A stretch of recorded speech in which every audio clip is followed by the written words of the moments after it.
This is Madden 19. I'm the coach. You're locked into the NFL on EA Sports.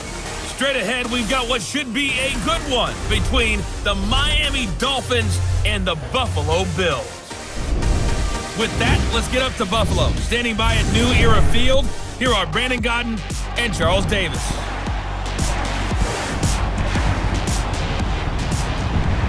Coach, we're just about 4 miles off the shore of Lake Erie at New Era Field in Orchard Park, New York. A few moments ago, to the delight of this Buffalo crowd, it was the Bills racing out of the tunnel as they get set to match up with Ryan Tannehill and the visiting Miami Dolphins. Brandon Godden, Charles Davis, happy to be with you. And Charles, we've got two teams who know each other extremely well. These division games, they tend to be battles. People scout like crazy in this league, but no one scouts more than within the division. Because if you win your division, you're automatically in the playoffs. That puts extra emphasis on these games, and they can't wait to get at each other.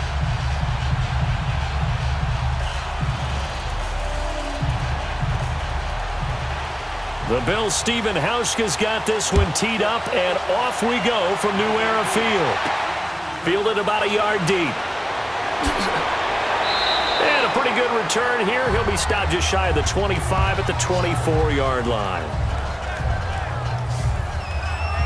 Miami's offense taking the field. Ryan Tannehill, the quarterback. And the question is, will he be the quarterback of the future in Miami? Adam Gase, of course, let go. Will a new coach want a new guy under center? Not just a new coach, but how about the administration of the Miami Dolphins? They have a brand new general manager in place. He may very well want to check out the market for Ryan Tannehill and see if there's a deal to be made while they find their new quarterback for the future. Only 11 games played this year for Ryan Tannehill, 17 touchdowns, 9 interceptions, and they missed the playoffs again.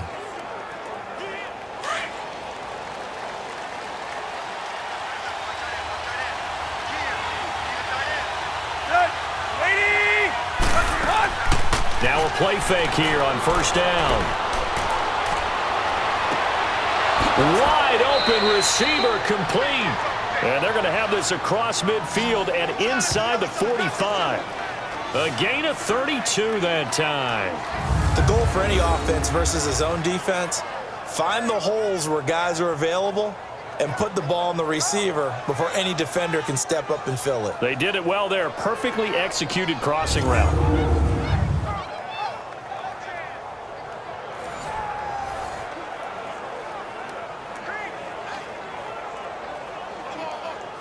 So the big play gets him across midfield now for 1st and 10.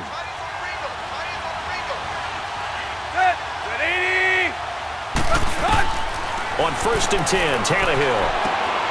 And he finds Danny Amendola. And he'll go down here at the 35-yard line. Give him 9 there on the first down completion. I know many people like to throw to the tight end, maybe in a little flexed out position because he creates mismatches with his size. But slot receivers do the same thing with their quickness, their speed, and their route running savvy. That last catch short of the marker by just a yard leaves him with a very manageable 2nd and 1. 20!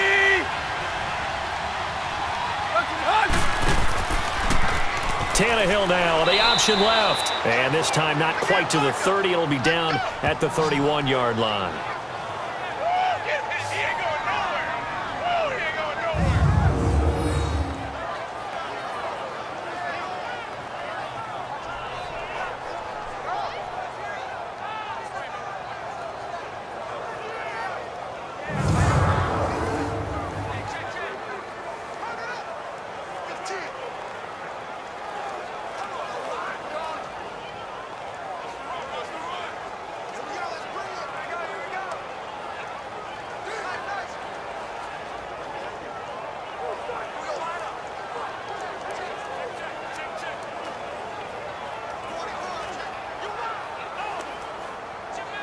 Line of scrimmage, the 31 now on 1st and 10.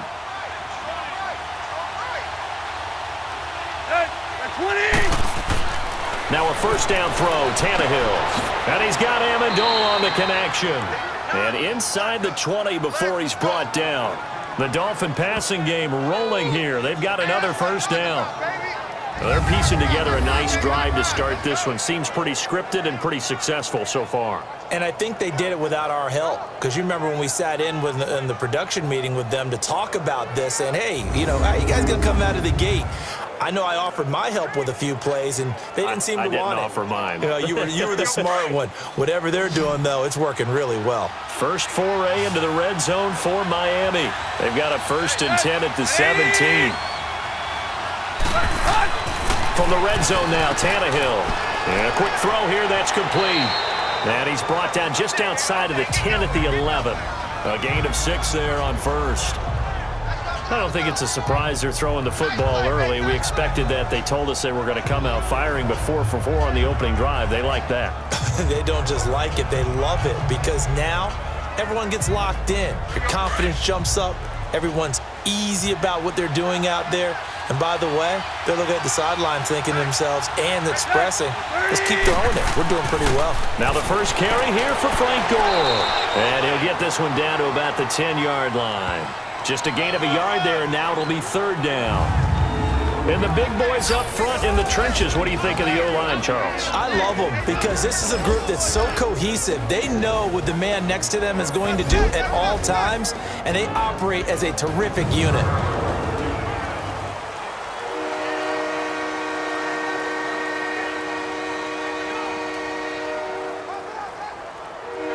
And on 3rd down, a nickel formation here defensively.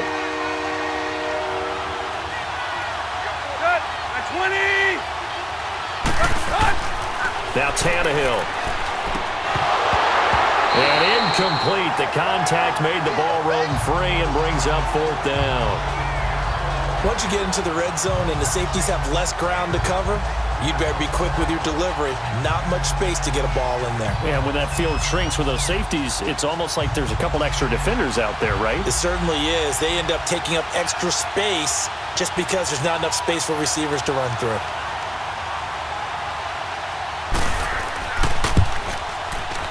The kick by Sanders is good. And the opening drive for the Dolphins yields 3. So a nice drive on the road. You come in, you take the ball down, you get 3 points. Yeah, points are a must on an opening drive, right? So they moved it down efficiently, got it done. I think that bodes well for their chances moving forward in this one.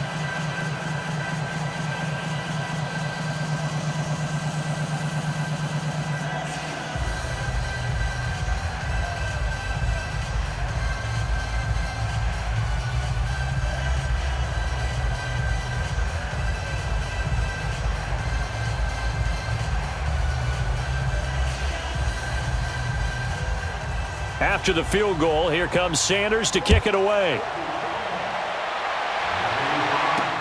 That'll be taken in the end zone. And no run back here. This will be a touchback, and it comes out to the 25-yard line. Here comes the number 7 pick in last year's draft, Josh Allen. And you look back at the season, he wound up starting 11 games for the Bills, Charles.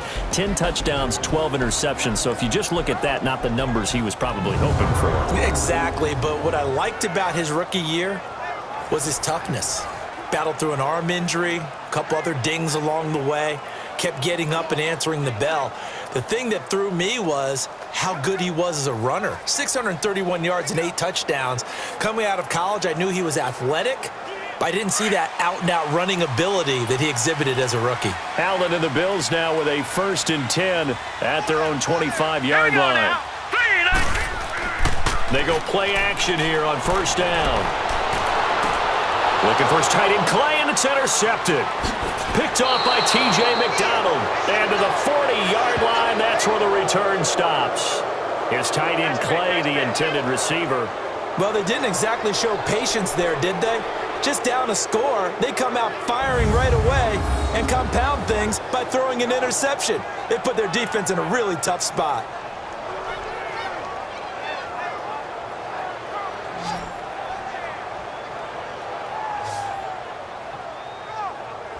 For the Miami Dolphins, Charles, you think back to last year. They stayed in it much of the season. Week 14, that shocker on the final play versus the Patriots kept their playoff hopes alive, but ultimately they didn't make the playoffs. Going to have a new head coach. What do you think moving forward? And weren't we all surprised after that win against the Patriots that they lost their last 3 games? And as you noted, cost Adam Gase his job.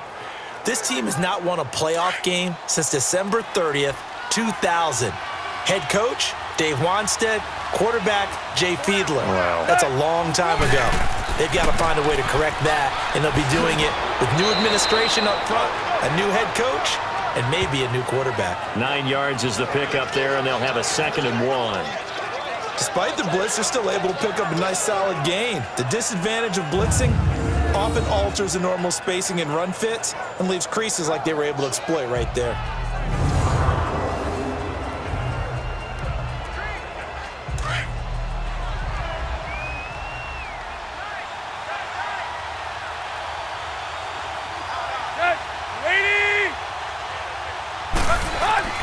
Now it's Tannehill off the bootleg. And a big loss here as he's taken down. Trent Murphy able to get in and run him down for what will be a loss of 15 yards. And they weren't in zone coverage. They were in man, and each man did his job. And that looked like vintage, old-school coverage, didn't it? Man coverage reminded me of an old Raiders team. They had a Hall of Famer at one corner and a Defensive Player of the Year at the other, and they just locked people down.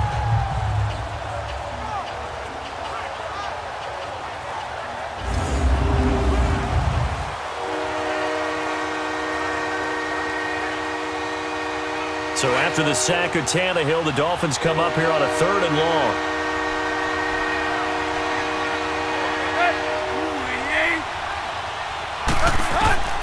Out of the gun, Tannehill.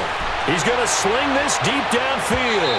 So they took a shot there on 3rd down, couldn't get it. Now it's 4th. Not only was the call spot on, how about the execution of that defense right there? The zone was absolutely locked up tight. He was trying to force it in there on 3rd down. But if there's a time to force it, he felt like he needed to make a play, right? Yeah, exactly right. 3rd down, you got to try and find something. There's nothing available there for him. And the punt team on now as this one's sent away.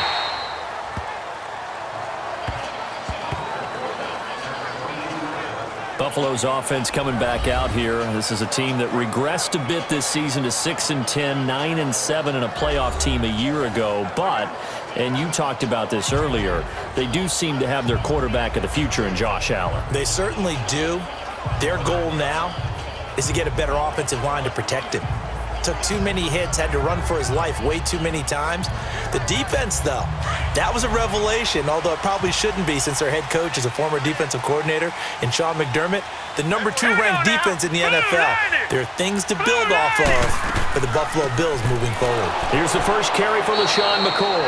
And a short gain there as he'll get it up only to about the 24. The tackle by Robert Quinn. And the Buffet boys, the O-line. Hopefully they're ready today. Listen, you got to feed them first. But if you do, you usually get a great product out on the field. And when they play well, the quarterback can't wait to feed them afterwards.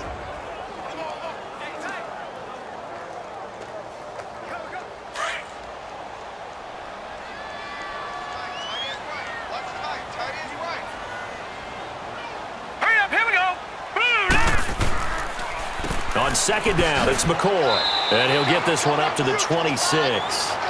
Tackle made there by Kiko Alonso.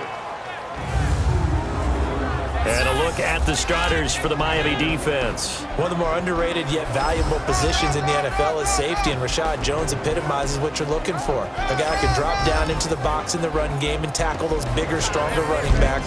He can also cover people, whether it's tight ends or bigger slot guys, and that gives him the ability to stay on the field every down and make big plays.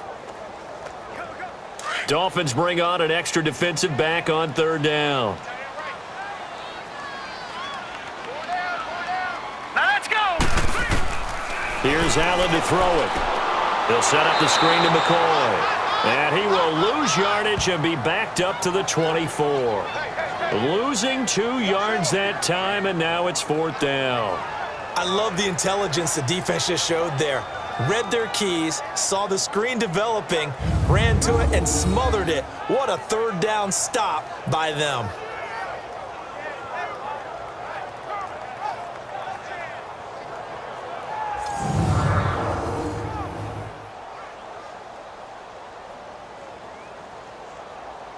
So on 4th down, here's Matt Darr to kick it away. Back deep, Danny Amendola. This is taken at the 18. That's going to go in the books as a 55-yard punt. Well done. And it'll be Dolphin football. Before this next drive gets going, we need to discuss the Hall of Fame inductees. There will be 8 in the 2019 class. We got Champ Bailey, Tony Gonzalez, Ty Law. Who else am I forgetting in there? Well, how about a big guy, a lineman, Kevin Mawai, who was absolutely terrific in his career. How about Ed Reed with the Baltimore Ravens and the great job he did in the secondary there. Pat Bowlen, Gil Brandt as contributors, the owner of the Broncos and the longtime scout with the Cowboys. And I love the senior committee bringing in Johnny Robinson, the safety with Kansas City. Tony Gonzalez was a first ballot guy, and of course when I hear Ty Law's name, you think, wow, he started this. And he coughed it up! But I think a Dolphin was able to fall on it. Yes, they'll keep possession here. And the defense not able to get it. From a defensive perspective, what's that moment like when you realize the ball is loose? It is a moment where all concentration goes right to the football. This is something you've talked about in all your preparation for the game. You probably talked about since training camp. Knock the ball free, take it away from the other team, and now you have that chance. There's a little bit of deflation when they end up recovering it. They knocked it free, but couldn't take it away. They'll operate from the 32-yard line here, 2nd and 3. Play action, it's Tannehill. His throw incomplete. Danny Amendola, that was the intended target, and it's 3rd and short. And the big meat on the D-line, we'll see how they do today. And I'd hate to be an offensive lineman having to deal with these guys. They come in hungry, mean, and confident. They think that no one can block them.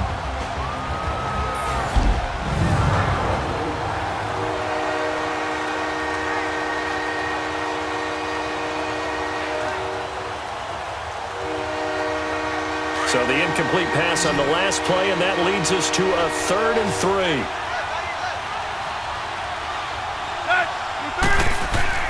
Here's Tannehill. And that is incomplete.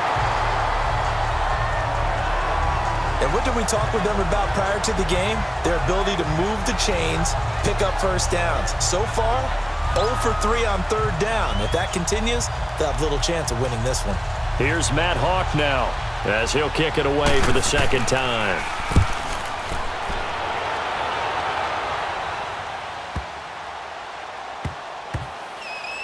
And a great job on special teams to down it, as this will be marked out inside the 5-yard line.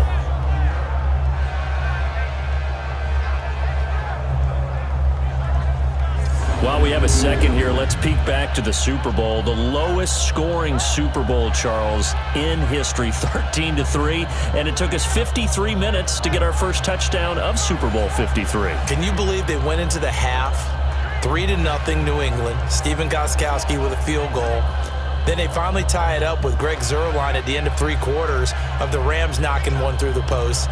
The Patriots, the 3rd team to win the year after losing the Super Bowl, the first since the Dolphins in 1972. And, of course, the big number now for New England, 6 titles, and they are tied with the Steelers for the most ever. They'll start on the ground with McCoy. He'll try to get forward, but he's going to be stopped in his tracks at about the 3.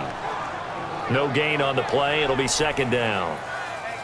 Really shouldn't be a surprise. It's going to be hard to move people in this situation. You know they're going to bring the pressure defensively. Because I remember playing in these spots, and my coach was always say, don't be afraid to try and create a safety, too. They're going to bring pressure. Now let's go. 3. This give is to McCoy. And a nice pickup as this one gets him to the 10-yard line. Well, that 2nd down run, a big help. The 7 yards leaves him with just a 3rd and 3 now. That was a good run, probably right on the edge of breaking into something really big. So the defensive guys right now are talking about, okay, what can we do to slow him down before he truly gets started?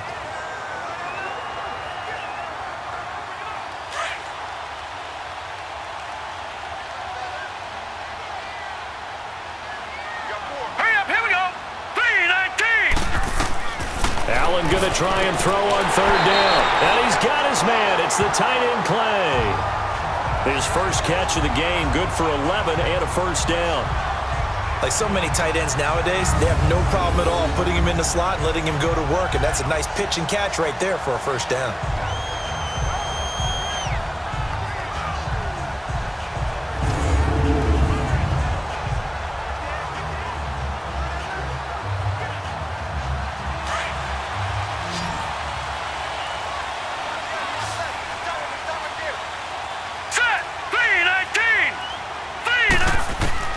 Here's Allen on 1st and 10. He'll get this one complete to Zay Jones. And he's going to get this one across the 30-yard line. 12 more yards there and another first down.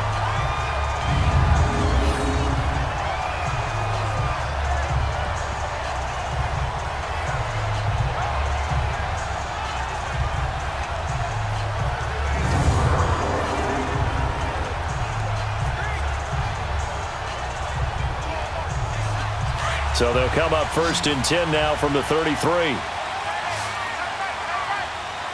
we go now. Green 39. Green 39. Throwing on 1st down is Allen. Got his man complete over the middle. That's McKenzie. And to the 42-yard line here and brought down there. Give him 9 there on the first down completion.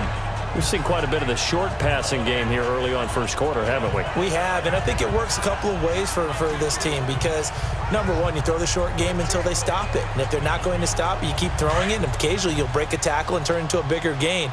Also, if they start to creep up, start to pressure receivers, now you go over the top, take it deep, and now you get some of those big shots downfield. A give to McCoy. And he'll push this forward only to about the 42-yard line. The defensive end, Cameron Wake, brings him down. Cameron Wake makes plays like that look simple because I think he plays with excellent leverage. Really does a nice job of being lower than the offensive guys trying to block him and gets underneath them and goes up and down the line of scrimmage to make those types of plays. And kept him to a short run play there. Green 39.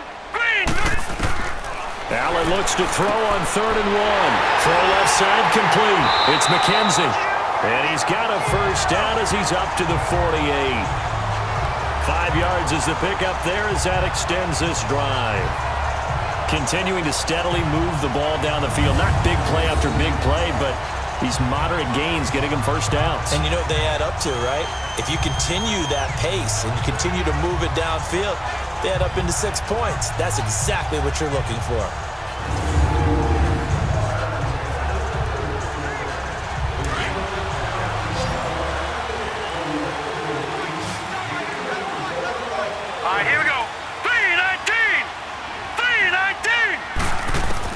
On first down, Allen. Flush to his right. Able to power through. Finding room inside the 40. Able to find a lot of empty space there. Picking up the first down at a 21-yard gain. Now, those are the ones that hurt defensively. You do everything right. Excellent pressure, good coverage downfield, and then he slips out the back door and turns it into a nice gain.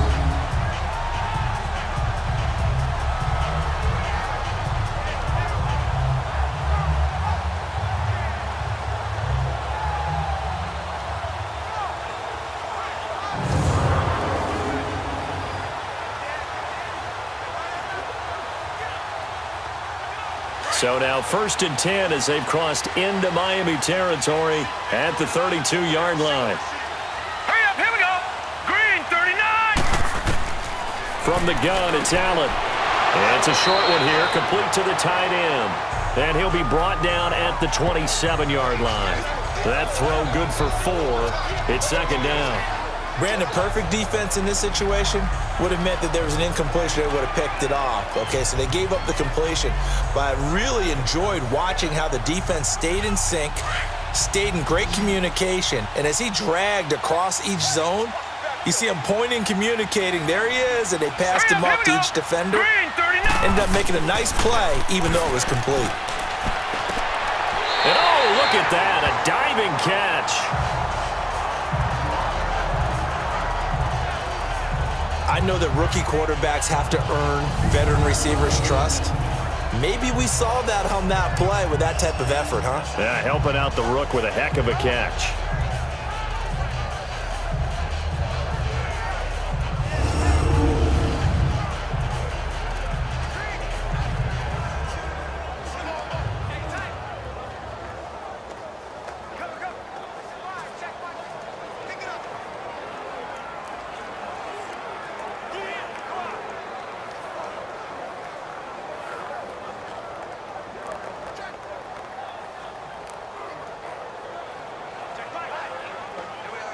First trip to the red zone for the Bills. They're looking at a 1st and goal from about the 9. Now let's go. Green 39. Green 39.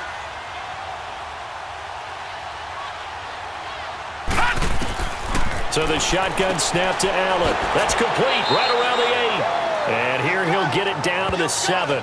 He'll get only 2 there, and it's 2nd and goal. One thing you're hoping for when you run drag routes, you're able to hit a receiver in stride, and he can pick up a lot of yardage after the catch. But in this situation, the defense was effective, able to stop him before he could get a good head of steam going.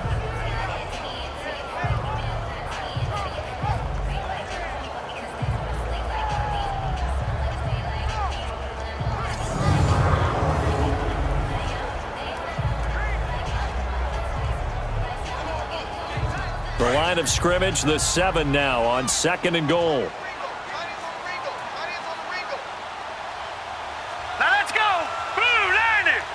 Blue landed. Again, they'll throw with Allen. And did he get the feet down? No, they'll say he did not. It's incomplete. Charles Clay is tight in the intended target. 3rd down here. You got a young quarterback. Maybe that's just an example of a growing pain for him. I think you're right about that, because when the game starts to move fast and it moves quickly on him, a lot of times they fall back on what they know best, their arm. He's slinging it on this one. Had a wide open target, but didn't have the proper footwork to increase his accuracy. This will be caught at about the 6. They wind up with 6 on the hook up there, but it's not enough. 4th and goal. They didn't get the 1st down, but I have to say I do like the call. I like what they were trying to do. Try and hit your receiver on the run and see if he can pick it up, keep it on his feet, get a little rack yardage. Yeah, but a nice job defensively to get to him and keep him short of the 1st.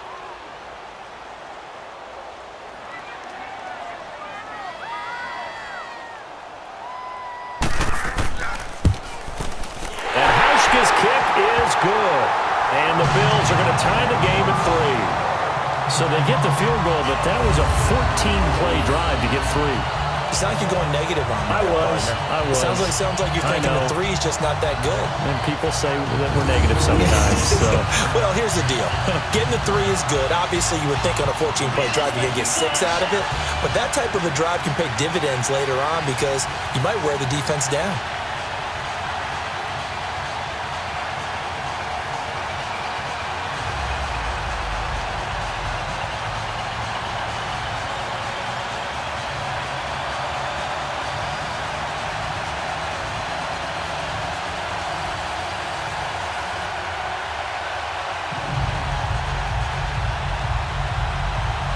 So a tie ball game here as the kick's away.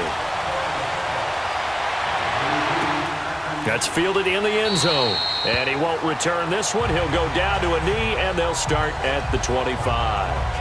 Well, off topic, but we'd be remiss if we didn't point out what else was happening Super Bowl weekend. The Madden 19 Club Championship, 2nd major this season, 2 more to follow. And our winner, Pavin, representing the Oakland Raiders. He took down the Vikings, and your favorite, Charles, Strafen. He had to reach for the ibuprofen after a 38-24 beatdown in the final. Well, if he was representing the Oakland Raiders, the Vikings went down, and they went down hard. That's how the Raiders do it. How about Pavin, though, wins $100,000 for his efforts, also won Super Bowl tickets for the next day, unselfishly gave them to his father and his brother. How about that? That's pretty cool. Congratulations, Pavin. Way to go. And he'll go down right at the 30-yard line. 5 yards is the tally on 1st down. That brings up 2nd and 5. And that's one of the reasons you like to blitz even on rundowns. It confuses the blocking assignments. It doesn't allow those offensive linemen to get up to the 2nd level. Ball on the 30. They'll come up with a 2nd and 5.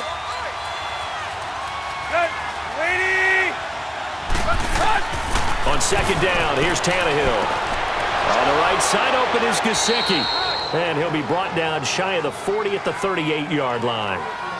7 yards there, good enough to move the sticks.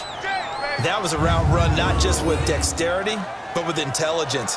Found the hole in the zone, made sure the quarterback saw him, and was able to make the sure catch and flip the down marker back to 1.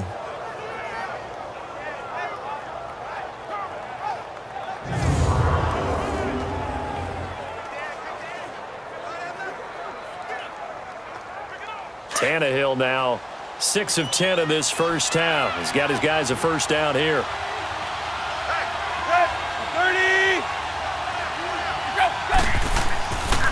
Now a handoff for Gore. And nothing doing. He's immediately taken down at the line of scrimmage. Call it no gain on the play, and it'll be second down. I know the scouting report on him is that he doesn't possess the eye discipline to be an elite linebacker. What that means is his ability to read, react, and make a play. But on that one, he looked like one of those guys. Go. 30. To throw on second down is Tannehill. And he hits his target. It's Kenny Stills. 8 yards on the completion, but now they face third down. Timing is everything, and they work on this cut all the time. They work on all the timing patterns, and this time it paid off for them. Worked him to the center of the field, cut it to the outside, ball's delivered, gets both feet down for the completion. The Dolphins on third down, 0 for 3 to this point. They could use a conversion. They need just a yard here. It's 3rd and 1. 30. Here's the first carry for Kenyon Drake, and he's got a first down as he's up to the 48. They only get 2 there, but on 3rd and 1, that's all they needed to keep the drive going. I like this focus there because he wasn't thinking about breaking that one big. All he thought about was, I need 1. Let's go get that. Ended up picking up 2.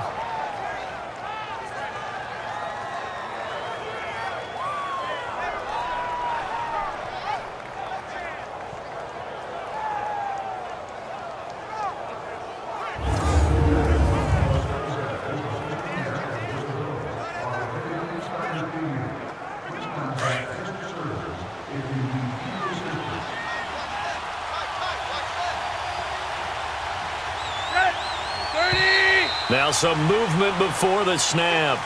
And we'll hear from our referee for the first time this afternoon. Offense. And that'll set them back 5. Still first down.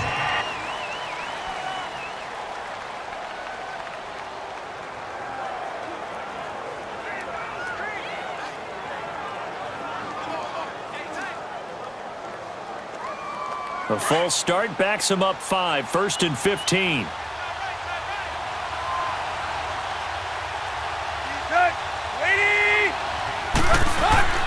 Following the penalty, it's Gore. And he'll lose yardage here. Back at the 41. That's going to go as a loss of 2, and it'll be second down. Well, we just saw a great example of what we talked about with his coach prior to the game. He's definitely one of the better linebackers at reading a play and flowing to make the stop before it turns into something big.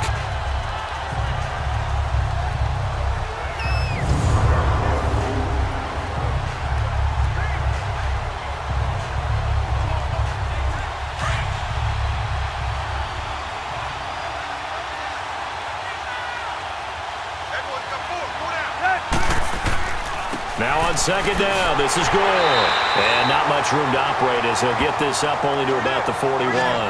And they only get a yard back there. They'll be left with a 3rd down and long. I do know from experience that when you slow down someone's running game, you're now doing the dictating on defense. And guess what? Now you're getting ready to tee off on their quarterback because they have to throw it all the time. But you still have to be alert for the draws and other plays of that nature to make sure you don't get hurt. 3rd and long, it's Tannehill. And now he lost the football. Tannehill loses it. And his guys are going to get the football at the 37-yard line. So possession changes hands on the final play of the first quarter. 3-3 our score. And we're back to upstate New York after this.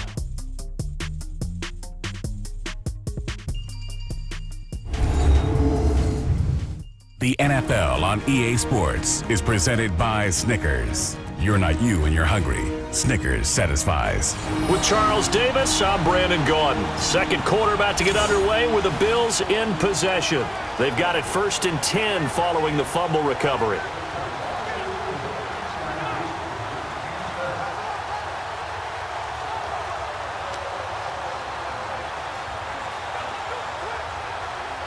Line of scrimmage, the 37 on 1st and 10. Here we go now. Green 39. Green 39. Here's Allen following the fumble recovery. He couldn't quite hold it. Got hit. Ball pops out. Incomplete. Seems like this defense, especially the secondary, has really been contesting about every throw in this first half. Remind me of a good half-court defensive basketball team. Every time a pass is thrown, they're right there in good defensive position, able to affect the play. Line of scrimmage, again the 37 as they line up 2nd and 10. 3-19. Back to the air on 2nd down. It's Allen.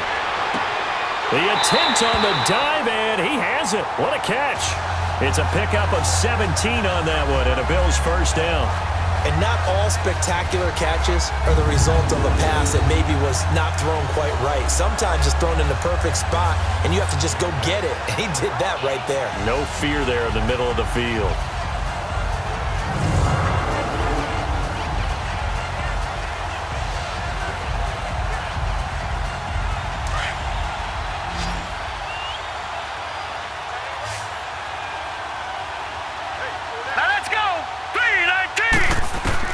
First down, and they're going to throw with Allen. And they're going to get him. He's sacked back around the 28. I think normally we would talk about this more with basketball players and football players, but let's adopt it in this case. He's a stat sheet stuffer. Had the interception earlier, now a sack. What, he just needs a touchdown for the trifecta. That's about all he needs, and he's going to go for it.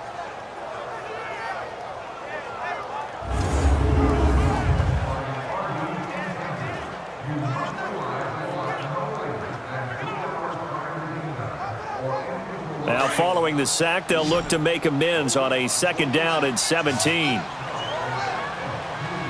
Set. Green 39. To the air, Allen. Left side here, caught by Clay. And he gets it inside the 10 to the 9. The Bills passing game, getting them down the field. They've got another first down. Well, from an offensive perspective, that sure was pretty because the corner route, it's extremely difficult to defend from my perspective. What we just saw there, is that sort of the evolution of the tight end position? Yeah, I think it is because more and more tight ends are being treated like wide receivers. These are some agile players who can make a play in any spot on the field.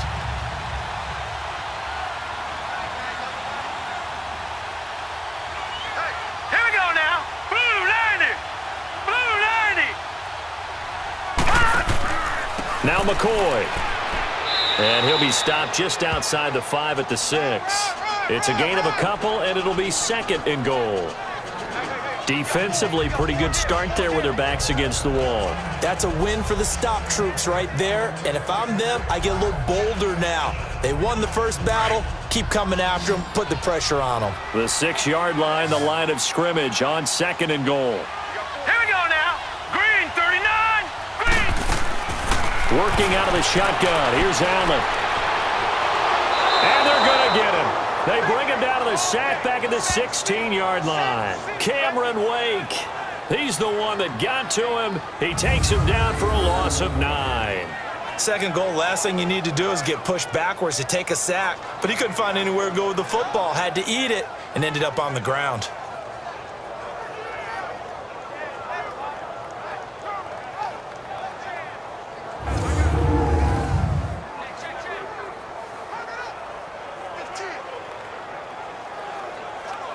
They've been denied touchdowns in the red zone twice already.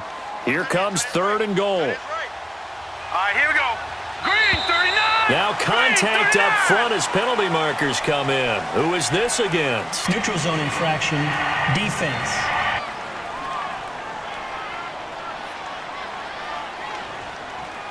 A free 5 yards as the defense jumps. I know it's an anticipation game for them, but it's also a reaction game, and they reacted poorly on that one.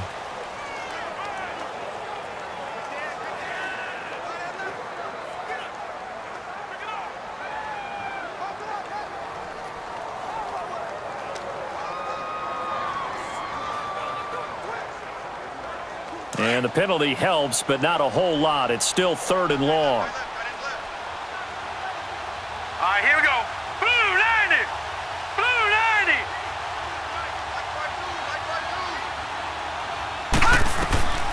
Operating from the gun, Allen. And this is caught for a Bills touchdown. In for the score. And the Bills are in for 6. And so it goes for a rookie quarterback. He had the INT earlier this first half, but he bounces back with a touchdown pass. And you have to like the mental acumen, the toughness, the fortitude of him, because oftentimes for a rookie, you throw an interception early, you're taken right out of the game, or mentally you check out a little bit. Give him a lot of credit for bouncing back. And a pause in the action because the booth, they see something that they want to take another peek at to find out if this was a touchdown or not.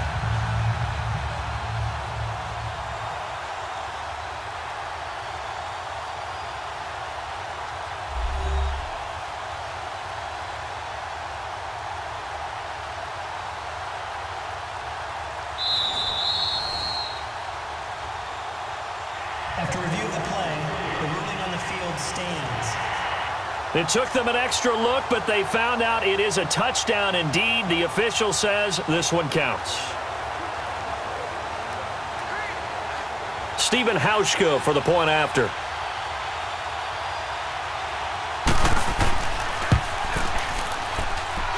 Hauschka adds the extra point, and the lead is now 10-3. So that drives 7 plays in length, and it culminates in a Bills touchdown.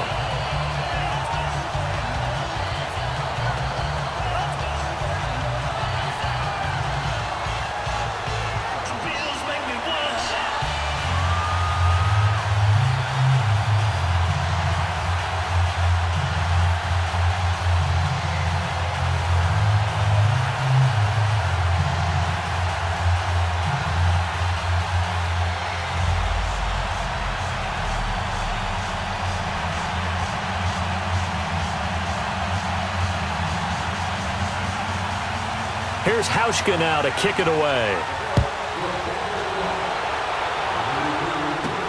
Fielded about a yard deep. And not a bad return. Here he gets it out to the 25-yard line. Well, CD, the NFL held its awards show the night before the Super Bowl, and as you and I had speculated the last few weeks, Patrick Mahomes, MVP, Offensive Player of the Year, and for the second straight season, how about Aaron Donald, Defensive Player of the Year? Yeah, Donald was expected. We knew that was going to happen. Mahomes, we thought would happen. There was that school of thought that maybe Drew Brees might walk away with the MVP since he's never won one, but Mahomes a deserving winner. How about the Offensive Rookie of the Year? Saquon Barkley with the Giants. Many thought it might be Baker Mayfield with Cleveland. Yeah, Defensive Rookie of the Year, Darius Leonard of the Colts, and the Colts Comeback Player of the Year, Andrew Luck, and very deservedly so. I would say that for sure, and he beat out J.J. Watt, who also would have been a deserving winner. Coach of the Year, I thought, was a close vote, or probably should have been closer to me, because I thought Anthony Lynn from the Chargers deserved some respect, but Matt Nagy of the Bears, he ends up winning the award. They went 12-4 in his rookie season. And then last one we need to mention, Chris Long of the Eagles, well-deserved Walter Payton NFL Man of the Year. Congrats to all. Yeah, how about that? Donated his first 4 game checks to fund a literacy program that donated free books and mentoring services for families. And remember, last season, he donated every game check to causes that he felt strongly about. That first down completion only netted him 3. 2nd and 7. On the handoff, it's Gore. Looking for a crease, can't find one. Stopped at the line of scrimmage. No gain on the play, and it's going to bring up a 3rd down. Absolutely love the effort there. The ability to flow from his inside spot and stop that one at the line of scrimmage. Nice linebacker play. The Dolphins on 3rd down. They've only converted once in 4 tries. This is 3rd and 7. From the gun, here's Tannehill. On the left side, this is Stills. And they'll take him down at the 31-yard line. They get only 4 that time as that leads us to a 4th down. One hallmark of good defenses is understanding the game, understanding positioning, and tackling immediately in the secondary after catches. I think we just saw that on display right there. Got to him before he ever had a chance to think about turning it upfield. Here's Matt Hawk now. He's been a busy man here in this first half as he gets it away. This is taken at the 15. A very good return there. Give him an even 20 yards. And the Bills will take over the football with a 1st and 10.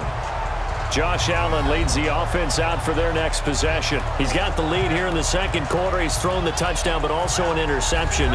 As a quarterback, does that interception, even though you're playing well, your team's got the lead, does that always stick in the back of your mind a little bit?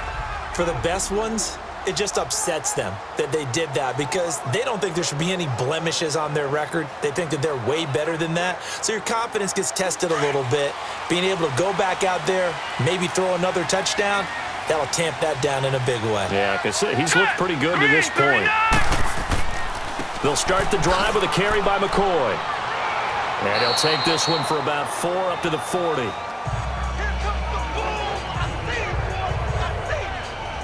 When we see those runs to the perimeter, when we see those runs to the edge, we think about big breakers, don't we? In this case, it was a modest gain, but it does open up possibilities here on 2nd down.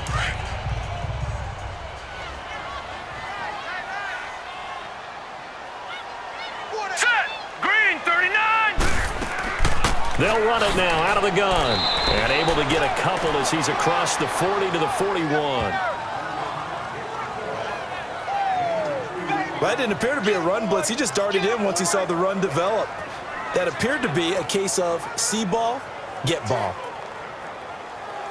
The Bills on 3rd down. They've converted 3 out of 5 thus far. This will be 3rd and 5. Now let's go. 3-19. 3-19. From the gun, Allen. And this is going to be incomplete. I know coaches tell us all the time that having a powerful arm isn't the #1 thing they look for in a quarterback. But when you're trying to throw inside routes and you need to put some heat on it, it helps to have the big gun. In this case, just a little bit too much. Here's Matt Darr now as he'll punt it away for the 2nd time. He gets this one away, and boy, it's another boomer. And did they keep it in? They did. They kept it in. It's down close to the goal line at the 1-yard line.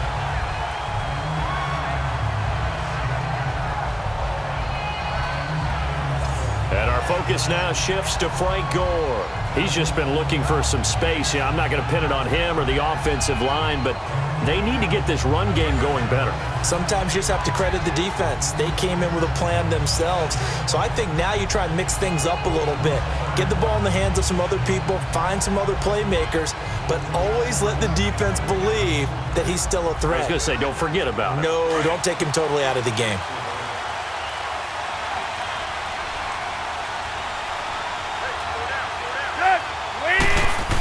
On the ground with a tight end. And he will forge his way forward only up to the 2-yard line. Just a yard on the 1st down carry, so it's 2nd and 9. Well, he got what he could there, just trying to move forward and gain a little bit of yardage and create some space. You know the pressure is going to be tough defensively.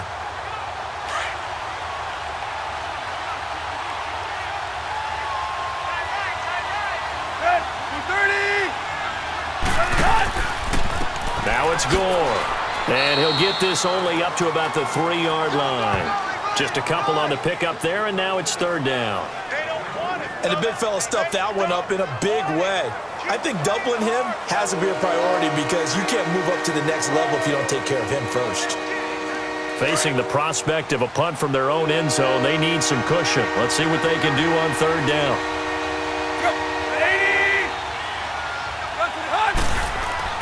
From his goal line here, Tannehill.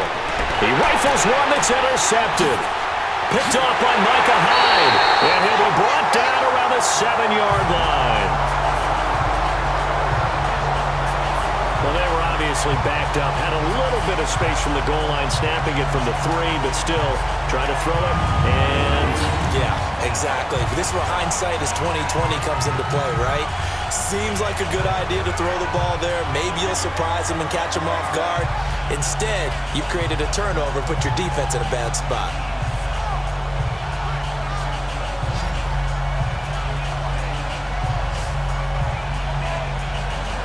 Here comes LaShawn McCoy as he trots back out there now. He's hoping to get it going. They're hoping to get him going, too. You know, he's about ready to pop one here in the second quarter. He's hoping.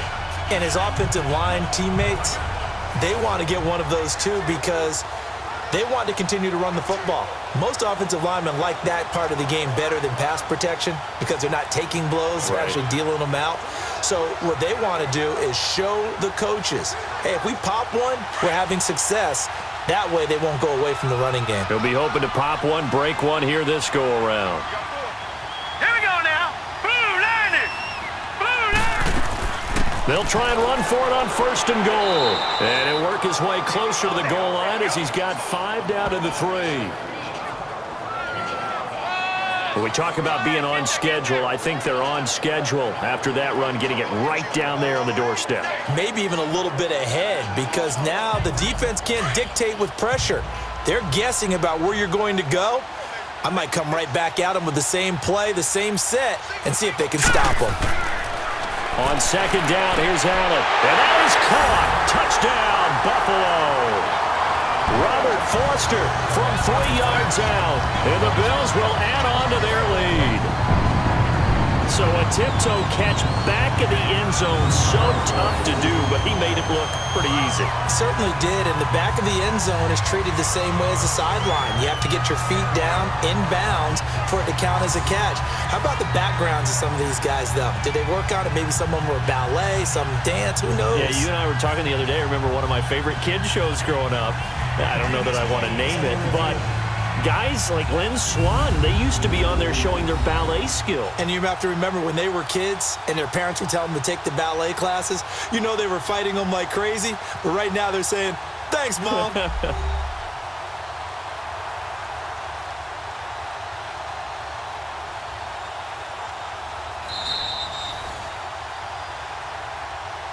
After review of the play, the ruling on the field stands. They had to go to the monitor, get an extra look. That's what the technology is for, and this touchdown will count. Now Hausch could attack on the extra point.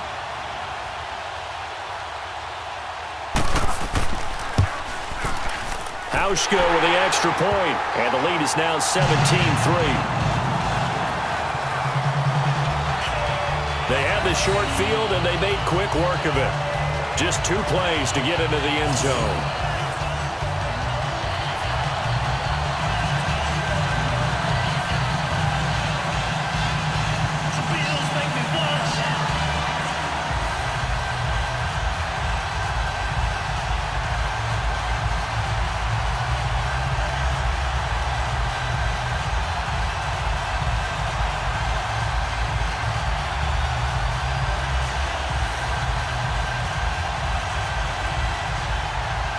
Here's Hauschka now to kick it away. Fielded about a yard deep.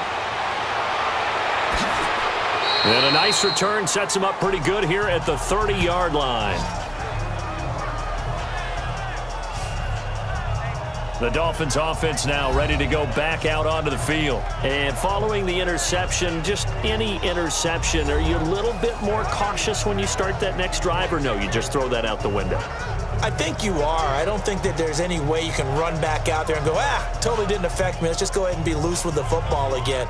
You're going to take care of it, but you have to be careful about being too cautious because now you can't run any offense at all. Still want to attack. We'll see how they attack him here. Tannehill and the Dolphins break the huddle. Come up 1st and 10, right at the 30. Trying to shake off the interception from the last drive. He'll look to throw. It's caught outright, Amendola. Just a yard on the catch there. It'll be 2nd and 9.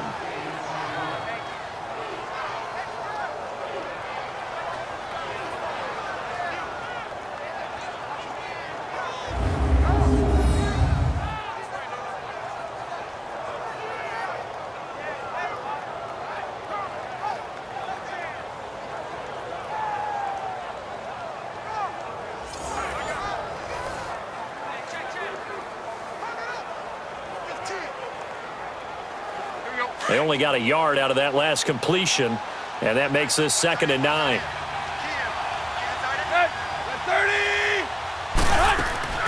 They'll run it now out of the gun. And they'll get it up just short of the 45 at the 44. Give him 12 yards there, and the Dolphins have a first down. At this stage of the game, the run-pass numbers are a little bit out of whack because most of their yardage has come through the air. But in a sense, that just sets things up for big runs like that because the defense might be a little bit off balance. They pick up another first down with that run.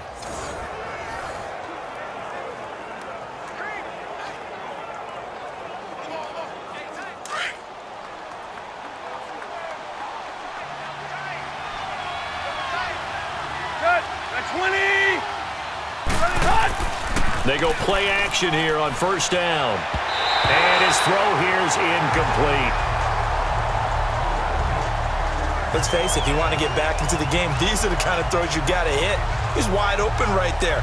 Got to be able to get it to him, don't you think? And those are the throws that haven't been available to them every time he's dropped a pass. Yeah, that's a big miss. So after the incompletion on first, now 2nd and 10.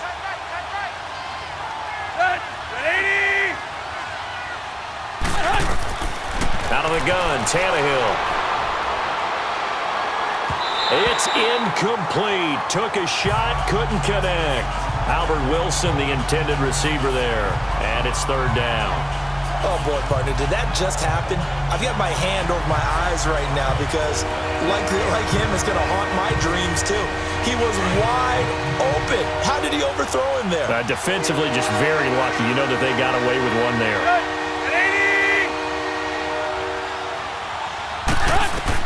Throwing on 3rd down, Tannehill. To the sideline. Wow, what a catch. Doesn't get a lot out of it, but he is able to keep the feet in bounds. It'll be a 2-yard gain, and that's going to bring up a 4th down. A nice job of bringing that in, but why was he so close to the sideline there? They had all kinds of room in the flat. A little bit of a lack of coordination between him and the quarterback because both of them should have seen that room that was available, that space. Stop your route a little bit shorter, put it on him, and let him turn and get upfield.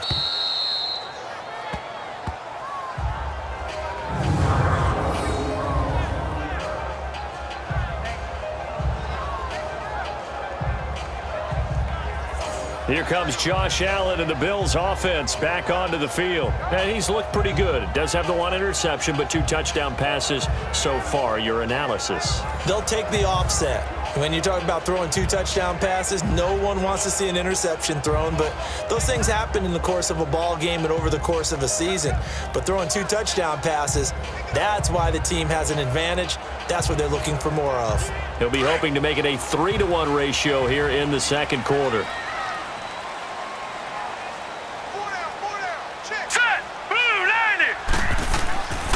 Now they run with a backup. It's Chris Ivory. And a short gain here as he gets it up only to about the 6. Just a yard on the pickup there, and it'll bring up a 2nd and 9. That first down play, all you want to do is wedge out any type of space and try and create enough room. If you have to run the punter out there, he can successfully complete the punt. Yeah, didn't get a ton there, but at least some positive yardage.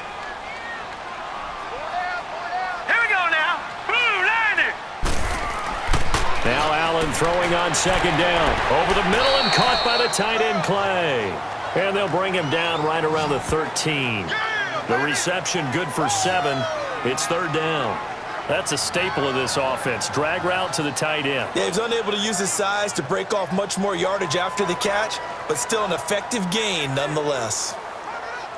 The Bills on 3rd down. They've hit it 50%, 3 of 6 to this point. They're up against a 3rd and 1 situation. Hurry up, here we go. Now Allen off the bootleg. Pressure gets to him, and down he goes. Back at the 4-yard line. I think most quarterbacks would love to have the goal line actually extend up into the air and turn into a wall, and they can put their back against it and know exactly where they are on the field so they don't end up in the end zone. Didn't do it on that play, but perilously close to the goal line.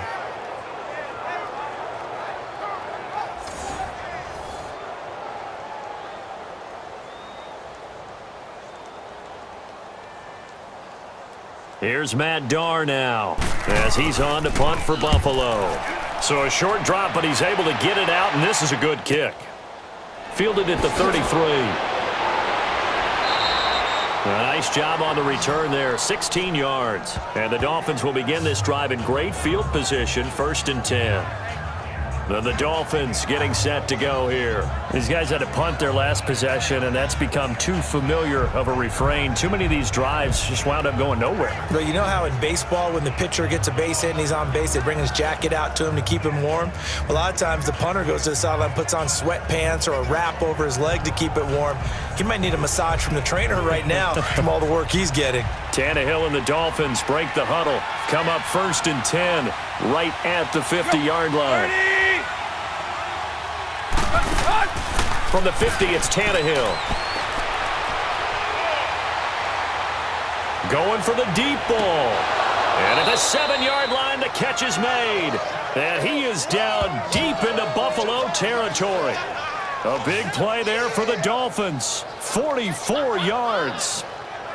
There will always be a place for methodically marching the ball downfield. But when you can pick it up in big chunks and strike like that, have explosive plays, that's often the difference in winning and losing. Those types of plays that can knock a defense off balance, that'll drive a team towards a victory. Now a chance to make that big play really hurt. It's 1st and goal just outside the 5.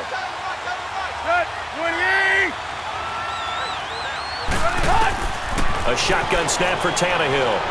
And that is caught, but the back judge right there to say incomplete. That was a difficult catch, and I admire the fact that he actually caught the football, worked so hard to get his feet down inbounds, tried to do the toe tap. My dad's an accomplished tap dancer. I'm not sure he would have gotten his feet in on that one. Is he really, by the way? That he is. How about that? What about young Davis? No, it did not cross. It didn't carry over. No, it stopped right there. He'll get it up the middle. And that'll get him halfway there as he takes it from the 6 to the 3-yard line. This is kind of one of those in-between plays here, Charles, on 3rd and goal from the 2 or the 3 in that area. What do you dial up? Something quick hitting. You don't have the time for something that develops slowly. It's got to be right at them if you're going to run the football. And if you're going to throw it, something quick, get it out of your hands in a hurry. Now Tannehill on 3rd and goal. And that is incomplete. I'm going to need some help with this one. How did he miss it? Wide open in the end zone. He's not hurried. He's not hit. And somehow, incomplete? Yeah. What happened? During film study, that's one where he's just going to shake his head, not be able to believe it. 6 points go by the wayside on that one. Sanders' kick is good. And a second field goal here gets him back within 11 now. It's 17-6. No problems in the field goal department so far. He's 2 for 2. Pretty reliable here in this game, isn't he? And to me, that bodes well for them. If they need him late in the game, his confidence should be sky high.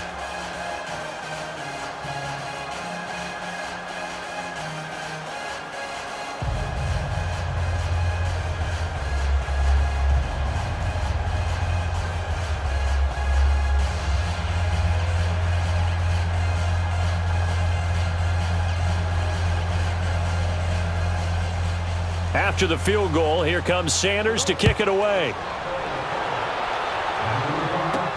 Fielded about a yard deep. And he'll take it back to about the 19-yard line. Back now comes the offense. Madden spotlight time as we shine it on Josh Allen. And maybe he's starting to wave the white flag a little bit. He's playing pretty well, but the pressure, it's got to him. Has to find a way to step around it, step through it, or just handle it. Because as you mentioned, he's having a pretty good day overall. Just the hits keep coming and taking those sacks. That's not the way that they want to finish a ball game with their quarterback on the ground so much. He'd like to stay upright. When he's been upright, he's been pretty good. Allen and the Bills now with a 1st and 10 at their own 19-yard line.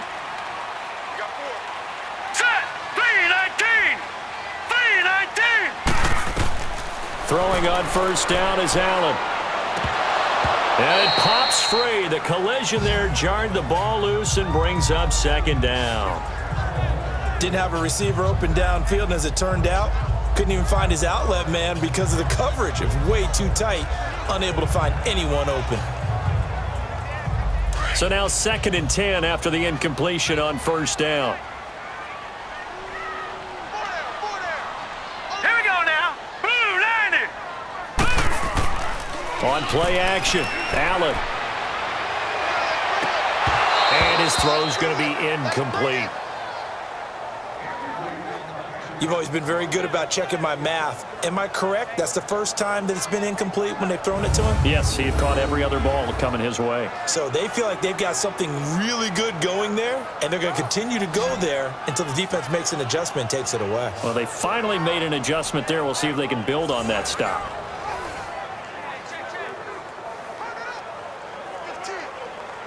The Bills on 3rd down. 3 for 7 so far in this game. This is 3rd and 10. Hurry up, here we go. 3-19. From the gun, it's Allen. And the Dolphins rush gets home. Down he goes. Akeem Spence in there to get him for a loss of 9, and that'll lead to 4th down. The amount of sacks that they've absorbed in this game is absolutely extraordinary. Let's just face it. This offensive line, flat out, cannot handle this pass rush. It's been demonstrated time and time again.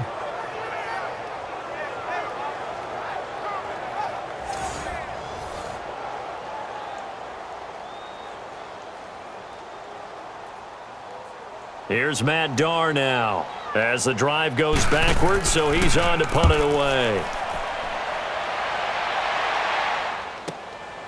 Taking it about the 36. A big kick that time, 52 yards. And the offense will take over with a new set of downs. Frank Gore and company trotting back out there as they get set to go again on offense. He's had a good chunk of carries. Problem is for very little success. I don't want to put it all on his shoulders, but that's a big reason they're losing right now. Have to be very careful that he doesn't start pointing fingers. Offensive line obviously trying. The defense is doing a nice job against him today.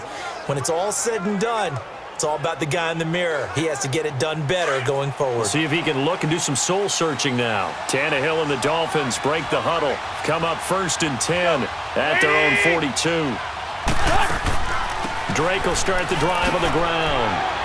And he'll be taken down just shy of midfield. 7 yards on the pickup there, and it'll leave him with a 2nd and 3. Well, no matter how they phrase it, staying on schedule, staying ahead of the sticks, whatever you want to call it, 7 yards on 1st down, that fits the bill.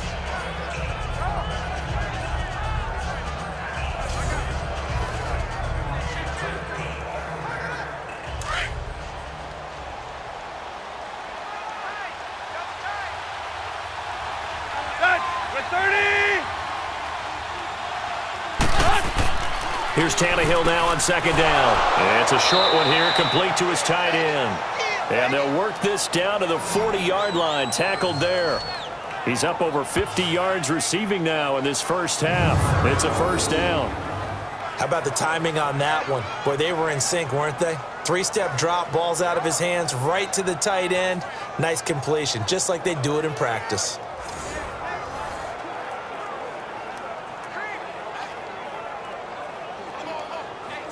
They don't need to run another play here before the 2-minute warning. Let's see if they do it anyway.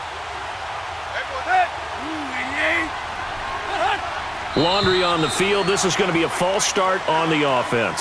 Sometimes you have to slow things down a little bit when things get heated. Offense. The cadence has to be slow and deliberate at times to make sure your team's ready to go.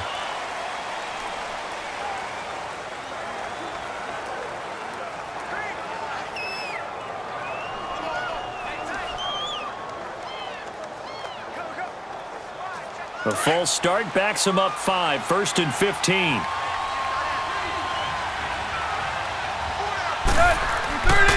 And here's carry number 10 for Frank Gore. And that one blown up quickly as he's going to be stopped before he could even get started. It'll be a loss of 1, and it'll make this a 2nd and long.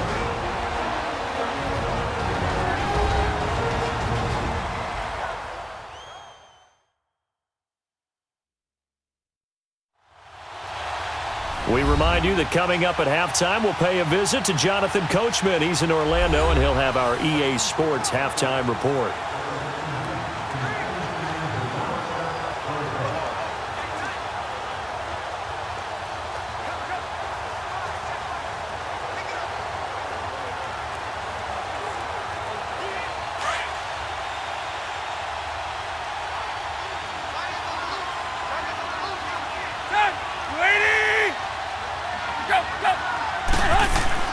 Now Tannehill.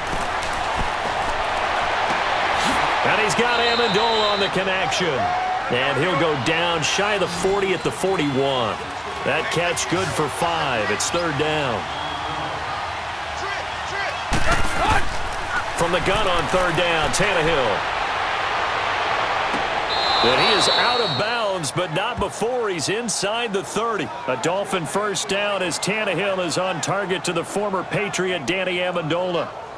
He's been a busy man here in this one, and they're showing off some nice footwork to stay in bounds. And with those types of catches and the volume that we've seen in this game, wouldn't you keep him busy as well? I would. Of course. You got to keep throwing it to him. He keeps making plays.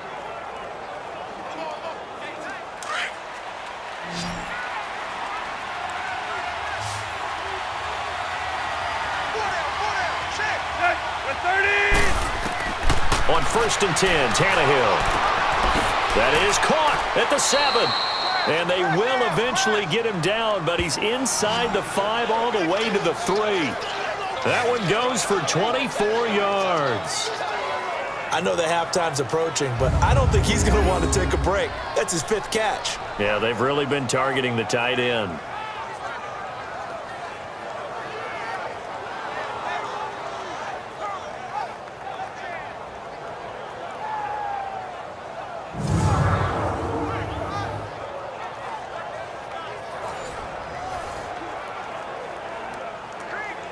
First and goal, and they got to be thinking a chance to get right back into this football game.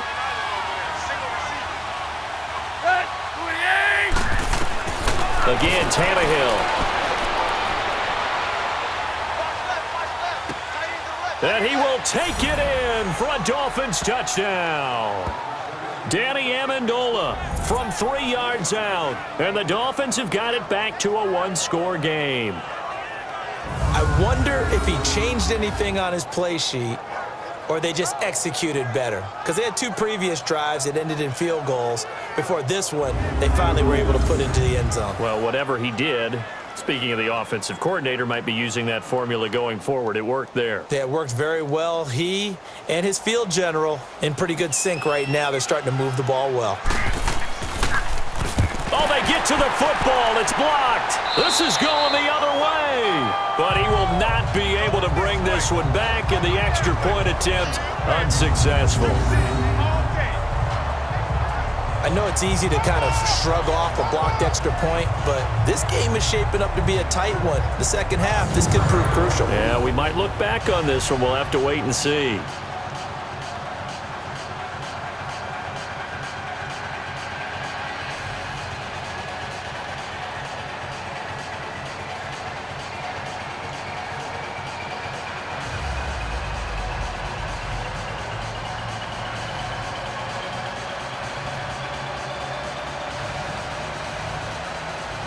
Sanders now to kick this one away.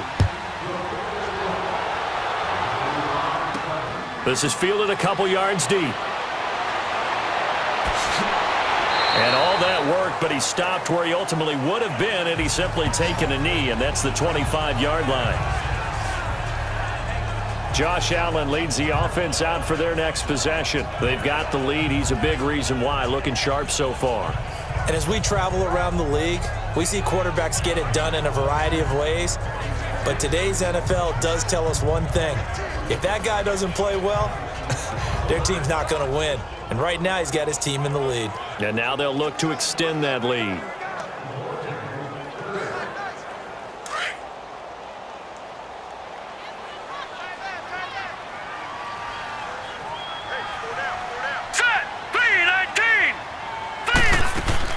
Here's Allen on 1st and 10. Oh, did he hang on to it? He did on the dive. Nice grab. And now before this first down play, we're going to get a timeout here as they get the stoppage with a little over 50 seconds to go in the first half.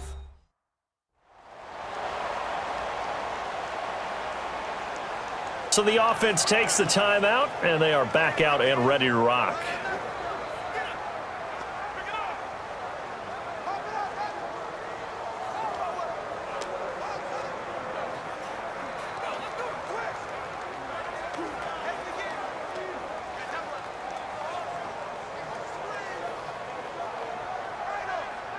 One play has him up past the 40 already, and another 1st and 10. Set! Blue 90! Allen now on 1st down. And he'll be taken down at the 46-yard line. And before the 2nd down play, we'll get a whistle, a signal, and a timeout as they get the stoppage with just under 50 seconds remaining in half number 1.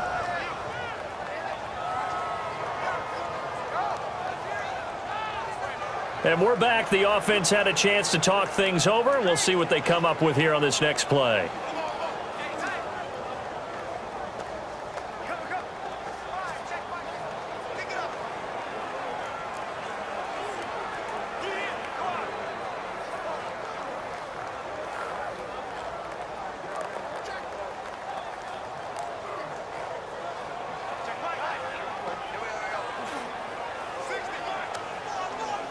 Second and 5 after the 5-yard completion on 1st down. Here we go now. 3-19. So the shotgun snap to Allen. Looking left sideline, incomplete. He was looking for Charles Clay as tight end, and it's 3rd down. Before the game, they were running the route tree about as efficiently and effectively as we could have possibly imagined, but sometimes the passes just go awry. Yeah, let's face it. When you're running the route tree in pregame, you don't have defenders breathing down your neck. You don't have defensive backs making plays on the football. Hard to replicate the intensity of the game in pregame. Here's Allen.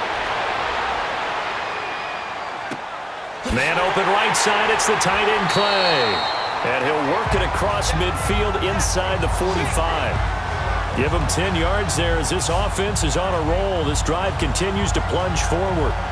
And there was absolutely zero pressure on the quarterback on that play. 3rd down, and he has all the time in the world to eventually find an open receiver for a 1st down pickup.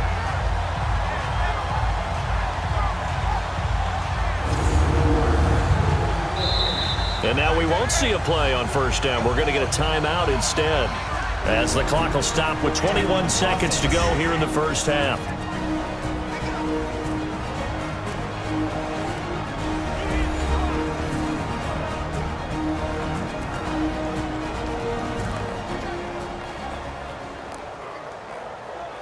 So we're back in the offense getting set following the call of that timeout.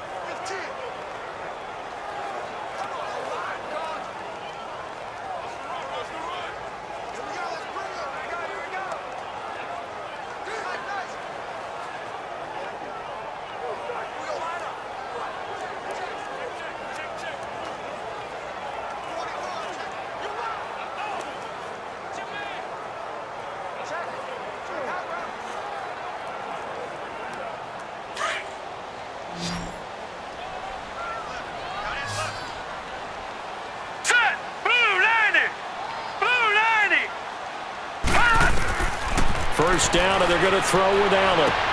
Throwing the out route incomplete. That's McKenzie. And he gets this down inside the 35 before going out of bounds. It's another 10 yards on that one and another 1st down.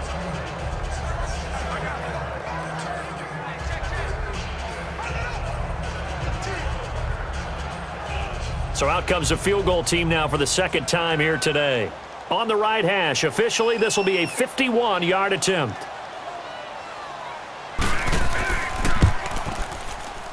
And this is good. It was running out of gas there at the end, but he winds up getting just enough on it.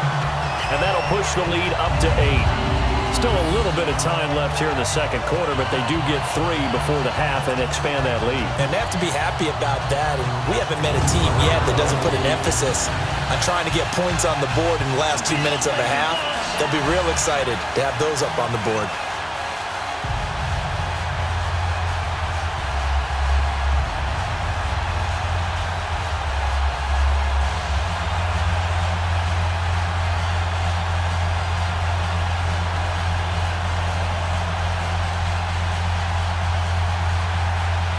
Now after the made field goal, Hauschka back out onto the field to kick it away. Fielded about a yard deep. And this return net's positive as he gets past the 25 and up to the 27-yard line.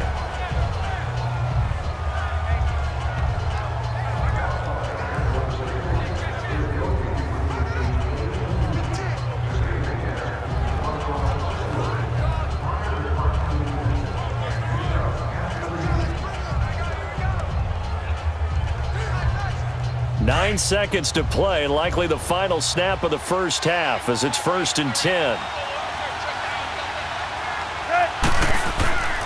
They'll start on the ground with Gore. Not much room here as he only gets it to about the 30. And this offense going to elect to burn a timeout with 5 seconds remaining in quarter number 2.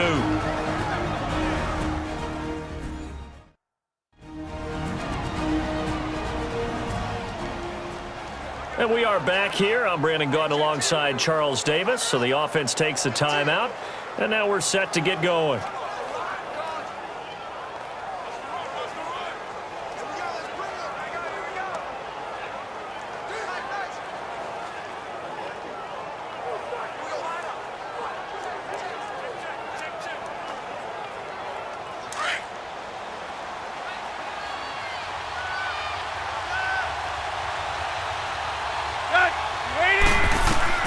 The final shot here before the break, Tannehill. And this one is incomplete. So we've reached halftime here in Orchard Park with the Bills taking the lead into the break. As we'll head down to Orlando, that's where we find our man Jonathan Coachman at our EA Sports Halftime Report. Coach. Okay, Brandon, thanks very much, and welcome in everyone to an abbreviated version of the EA Sports Halftime Report. This one has been a hard-hitting affair to this point, and you gotta expect we'll see more of the same in the second half.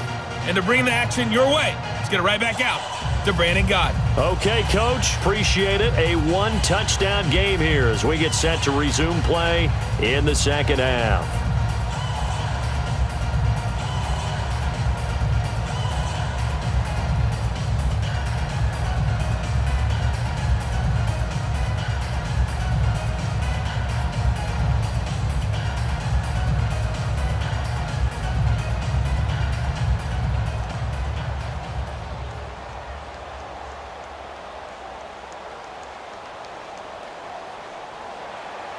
Bills with the lead, and they'll get the football first as the second half is underway. This is fielded a couple yards deep. They'll bring it back to just about the 25, call it the 24-yard line. Out come the Bills now as they'll go on offense first here in this third quarter. They have the lead. Now they'll be looking for some separation here as we begin the third quarter. I like the way you term that because now I think they go a little bit deeper into their playbook. They like what they did in the first half. That worked okay. But in order to get the separation that you just talked about, change things up a little bit. Change your tendencies, try and hit them a little bit more with some didn't see in the first half. We'll see if they do just that. Allen and the Bills now with a 1st and 10 at their own 24. Four down. All right, here we go. Green, 30. Now a play fake here on first down. He goes full extension, and he's got it.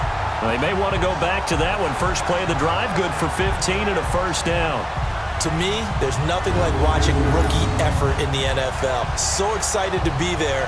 They're going to give you the max on each and every play, aren't they? Well, he proved himself on that catch, that's for sure. I think he may have proved himself to the point where he's going to get a second year.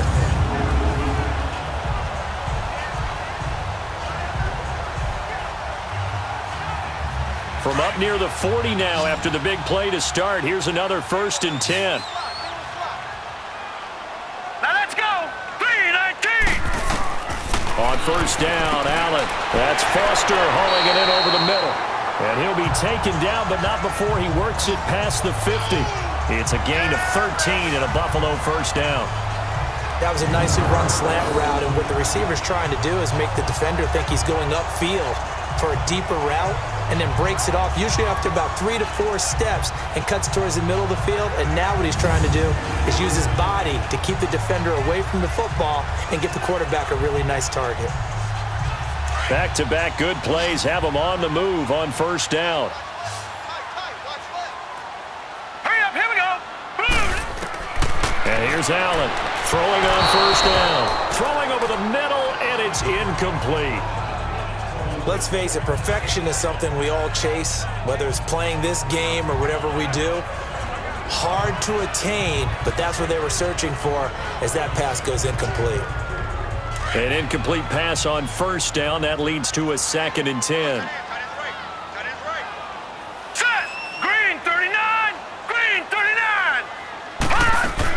10th carry now for McCoy. And he is met quickly in the backfield. Down he goes, folded like a lawn chair. It'll be a loss of a full 3 yards there, and it also brings up third down.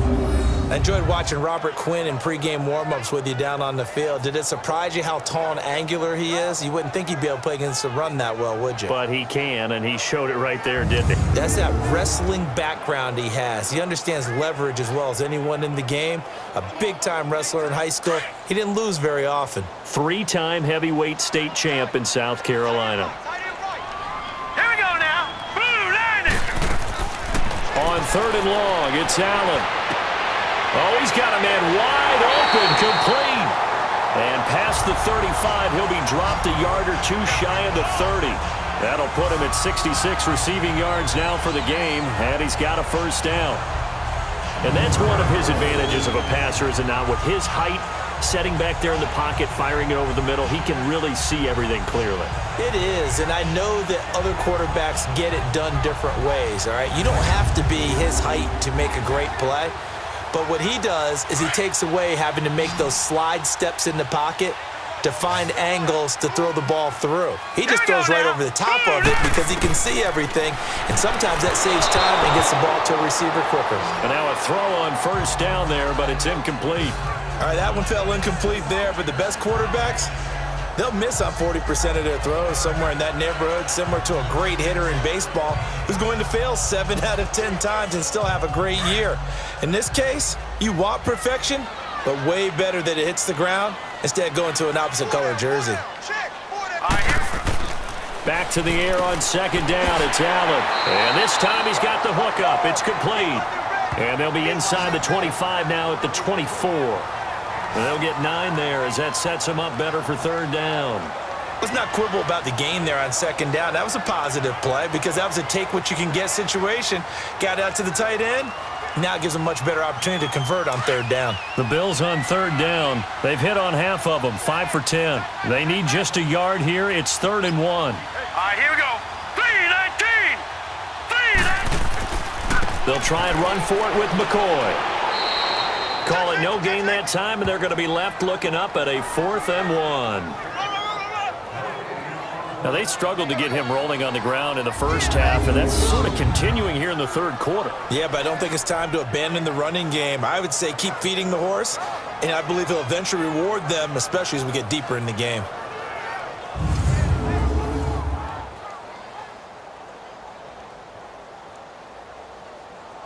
So now here comes the field goal team for the 3rd time today. From the right hash, this from an even 40 yards out.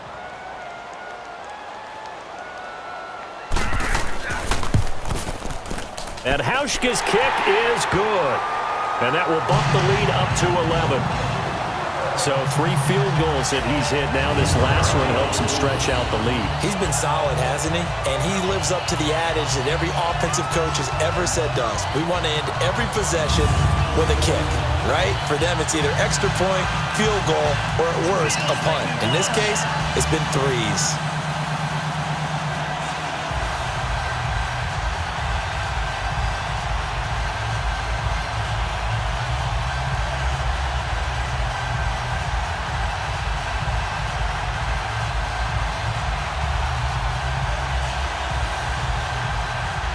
Now after the made field goal, Hauschka back out onto the field to kick it away. That'll be taken in the end zone. And he won't return this one. He'll go down to a knee, and they'll start at the 25. So here are the Dolphins now. They get ready for their first possession of the second half. They're down in this game. A chance for the offense, though, to put something on the board, get some momentum here in half 2. Try and get things kick-started for them. And you know at the half, they discussed how they were going to get that done. This is where scripting comes into play a lot of the time. How many plays do you script coming out of the second half? Most of the time in the first half, you're scripting 12 to 16. I think in the second half, you're really scripting more like 8 to 10. Kind of a starter or an opener, whatever terminology they use. Just something to get you off to a quick start. Here's Tannehill. And he's able to get this one up to his 30 before he's out of bounds. 5 yards on the catch there, brings up second down. all that practice time came to fruition on that play. All those timing routes that they work on through training camp, OTAs, minicamp, and just regular season, they got it done on that one. An outcut, ball was delivered, and picked up the completion. Ball on the 30. They'll come up with a 2nd and 5.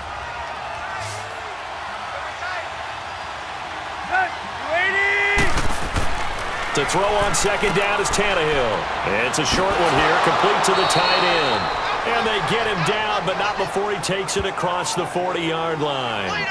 12 yards there as they keep this drive rolling. It's another 1st down. For many teams, the evaluation of tight ends has really changed. We used to wonder about how they would block first and foremost. Now we want to know how these guys can run, because we envision them in offenses catch the ball. How much yardage can they gain after that? And that on display there for a good pickup. Let's go.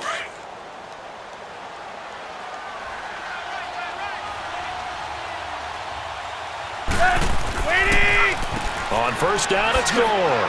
And able to work about 5 yards out of this as he's taken down up near the 47.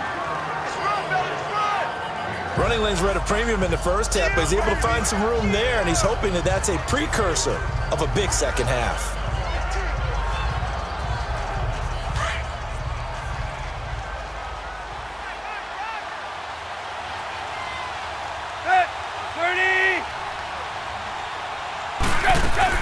They'll fake the handoff. Now Tannehill.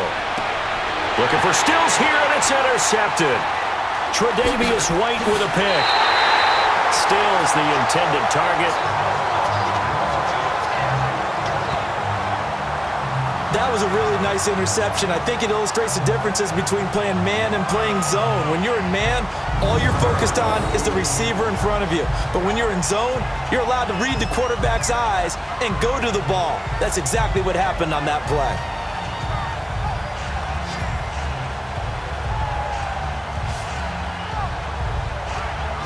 Here comes Josh Allen and the Bills offense back onto the field. He has been consistent, hasn't he? He played well in the first quarter, good second quarter, and now continuing that here in the third.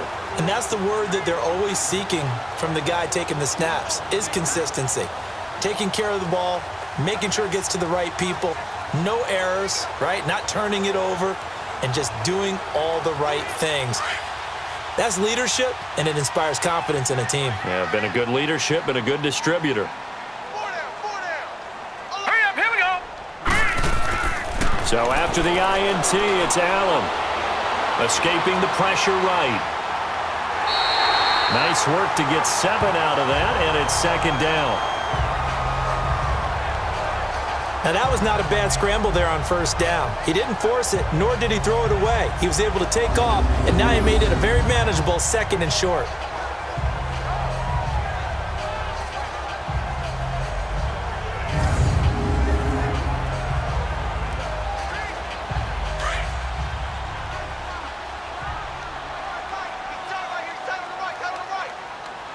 All right, here we go. Boom, landed. They'll run it with McCoy. And this play will be blown up. He'll lose yardage back at the 38. He'll wind up losing 3. And now it's 3rd down. When I see Cameron Wake make plays like that, I can't help but shake my head sometimes. He had to go to Canada first before he came back to the NFL, where he's now an All-Pro. Yeah, undrafted out of Penn State, but look at him now. And just think about all the pass rushing moves he has, his ability to play against the run. Remember, he was a combo outside linebacker, defensive end. Now he's just simply one of the best in the NFL. Now let's go. Boom, landed. Throwing is Allen on 3rd. Oh, the ball comes out on the hit, but they'll say it's incomplete. Nothing open downfield, and he had to get that one out in a hurry because he just knew he was about to take a big shot. Probably couldn't get his legs into the throw. Became an all-arm throw trying to check it down to his running back. Incomplete. So they'll turn to the kicker again. He's been a busy man thus far. This officially a 55-yard attempt.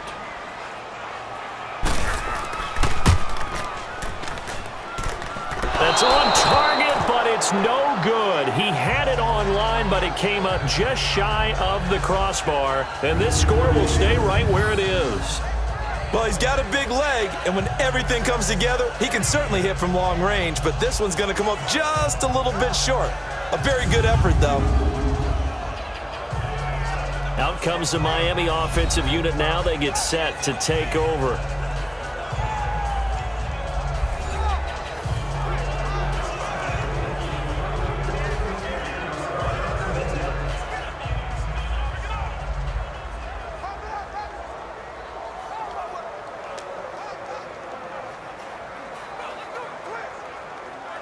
Now they're set up nicely at the 45-yard line after the missed field goal from 55.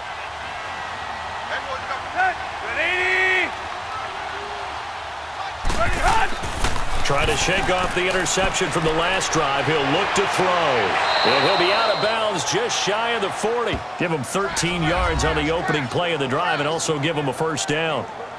If you're running out route, it's likely you're going to end up near the sideline. And what did we just see there? Toe tap. You got it. The benefits of practice. Toe tapping, foot dragging, picking it up, and making sure it was a catch.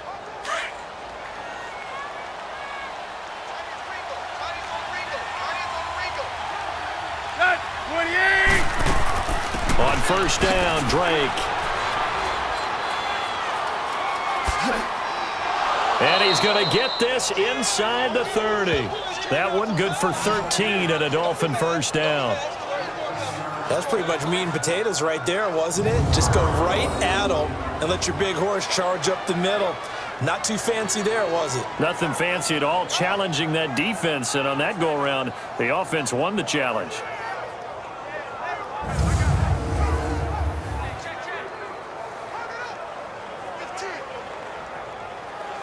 Back-to-back good plays have them on the move on first down.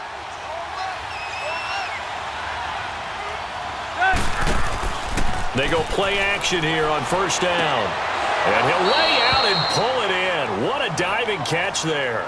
Chewing up big yardage. Another nice gain there. This one goes for 20. And that's how you throw for a whole heap of yards in a game. You get efforts like that from your receivers. How about him laying out for that catch? Yeah, excellent. Makes the quarterback look a whole lot better.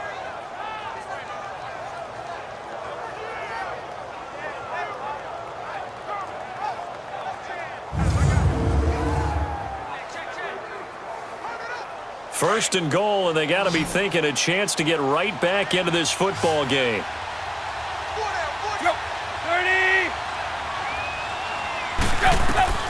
A shotgun snap for Tannehill. Throwing middle, but it's incomplete. He was trying to get that one to Kenny Stills, and that'll bring up second down. Sometimes the coverage is so good, no matter what you're doing on offense, you just can't shake anyone free. They try their best to find someone open, but they took away every passing alley, every angle, and shut the play down. Another shot from the 9 on second and goal.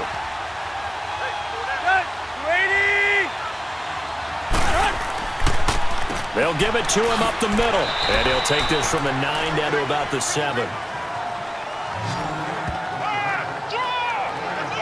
Sometimes with the running game, you've just got to stick with it. Look, it's the third quarter, no time to panic.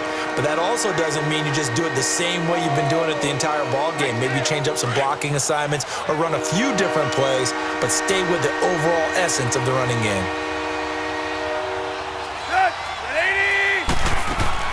Now Tannehill on third and goal. And he'll take this into the end zone for a Dolphins touchdown. Albert Wilson, a 7-yard touchdown grab. And the Dolphins able to get this back within a touchdown. Trying to make a comeback often appears daunting, but the only way to get there, start small, score, and worry about getting the next one after that.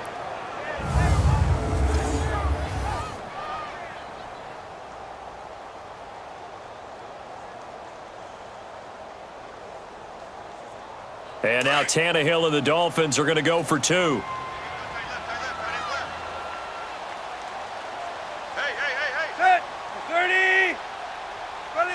And now whistles here and a flag down. Looked like someone got going a little early. False start, offense. Now remember, still time. They can elect to kick it now from back at the 20. You have to know what you have mentally from your kicker because the extra points have stressed these guys out all across the league.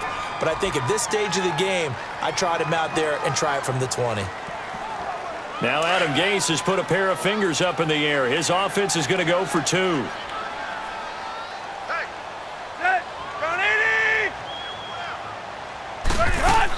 They're going to try and run here. And the hole closes quickly here. He can fight only to about the 4. Well, partner, since this new 2-point rule came into play, offenses spend a lot more time working on it. That means the defenses are doing the exact same thing.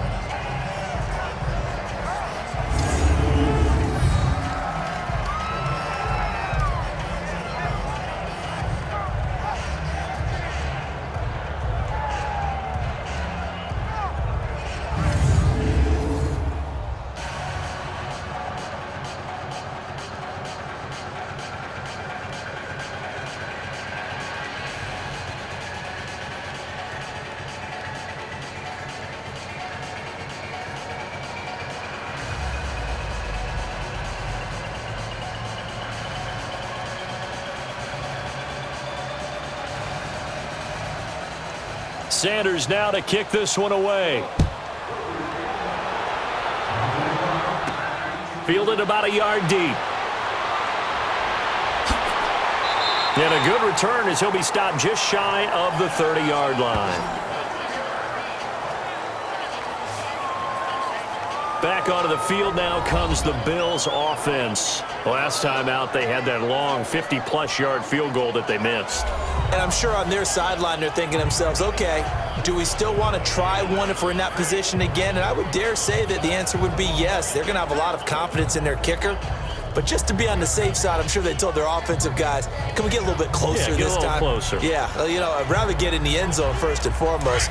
But if all else fails, less of a field goal attempt for him. Allen and the Bills now with a 1st and 10, just shy of the 30. Throwing on first down is Allen. Oh, incomplete. A turnover would have really helped there. Almost intercepted. Instead, it's just 2nd down. And that's one he's got to be happy to have back. There wasn't a hole open in the zone. You'd have to think on early downs like that first down there, need to be a little bit more careful. Yeah, fortunately for him, got a couple more downs to play with. Here's 2nd and 10 now from the 29. They'll run it now out of the gun. And not much. Maybe a yard up to the 29.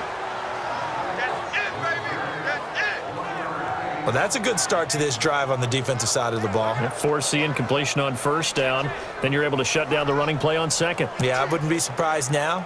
A little bit of pressure going at the quarterback in an expected passing situation.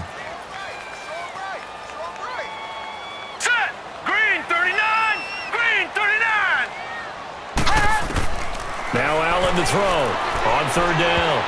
And this is going to be incomplete. Certainly looked like they were getting ready to convert there on 3rd down, but what an effort to get his hand on that one, knock it away, and brings up a 4th down decision.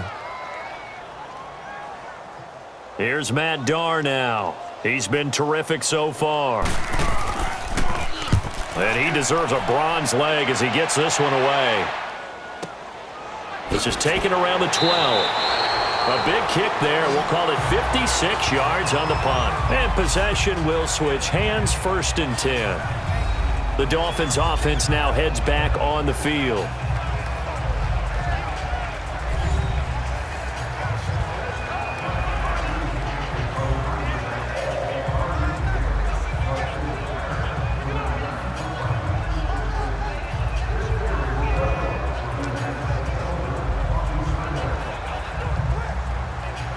Tannehill and the Dolphins break the huddle. Come up 1st and 10 at their own 17-yard line. Off play action, Tannehill. He sets to fire deep. He's got a man, complete. And all the way down to the 37. It's a big play there for Miami. 45 yards. So on that play, defense was in the zone. They ran a crossing route offensively, but The defense there, you got to be good with communication, don't you? You certainly do, and it's not something that is really evident when you watch it on the screen. But everyone's talking, communicating, pointing, and it keeps you from chasing receivers because you have a specific zone you have to cover. When a receiver's in your zone and he crosses to another one, you got to let your guy know. They got a completion there, but I like the discipline they showed to stay in their proper areas and then make the tackle. Now it's Tannehill. He's got his tight end on the corner route. It's complete. And he gets this one inside the 15, just a yard or two shy of the 10. A really nice gain of 25 yards. And with that last play, he's now up over that 300-yard mark. And in today's NFL, it almost feels routine. And I hate that when you talk about a 300-yard passing game. To me, 300 yards still signifies excellence, and he's achieved that in this performance.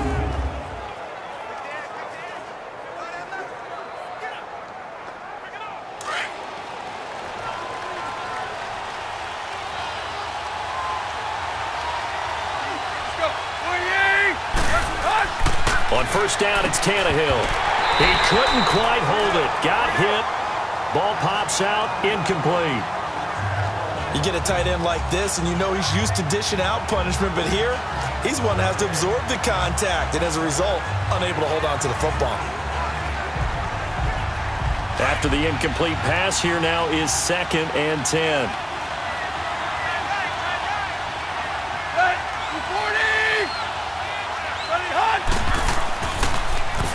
Here's Gore.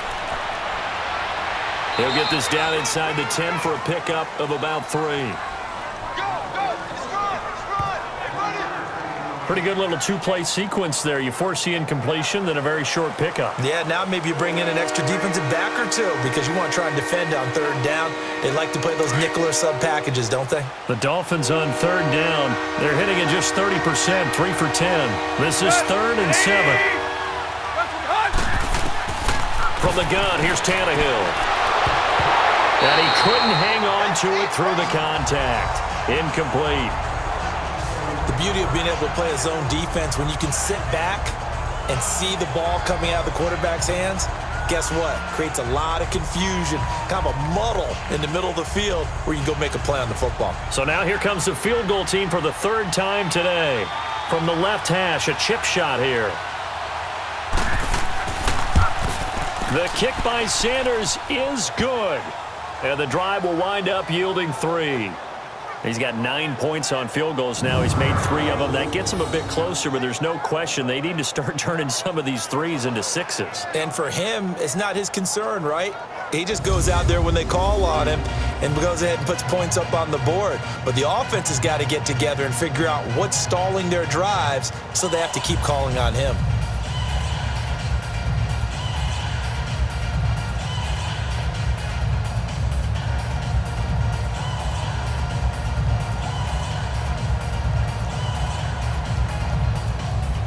After the field goal, here comes Sanders to kick it away. This is fielded at the goal line. And it's a pretty good return here as he'll get it up to the 29-yard line. Josh Allen leads the offense out for their next possession. And the stats on the screen tell the story. A great start. This defense, they made some good adjustments, though. He's fallen off since. Have to like what they did at the half, but you also have to like the fact that they hung in there. Despite the fact they had a tough first half, he was locked in, right? Rocking and rolling. They came out, made their adjustments, got their confidence back. Now they're causing him all sorts of trouble. Allen and the Bills now with a 1st and 10, just shy of the 30. Set! Green, 39! Allen on 1st down. And his throw's going to be incomplete. Well, they're slinging it. And then there's one you got to put a timer on, huh? I mean, that one came in hot. That came in hot, but overthrown out of his reach and incomplete.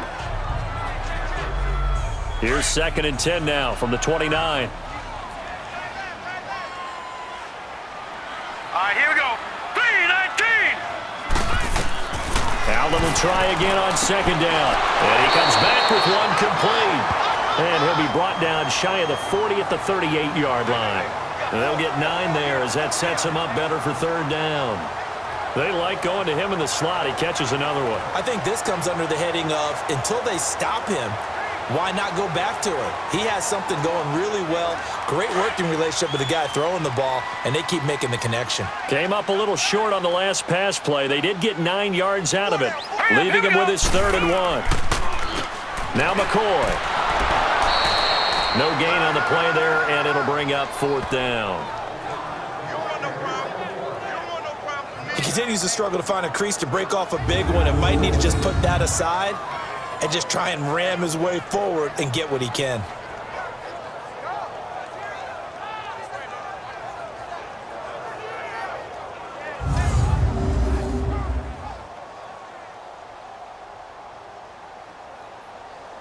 Here's Matt Darr now as they're forced to kick for the 6th time today.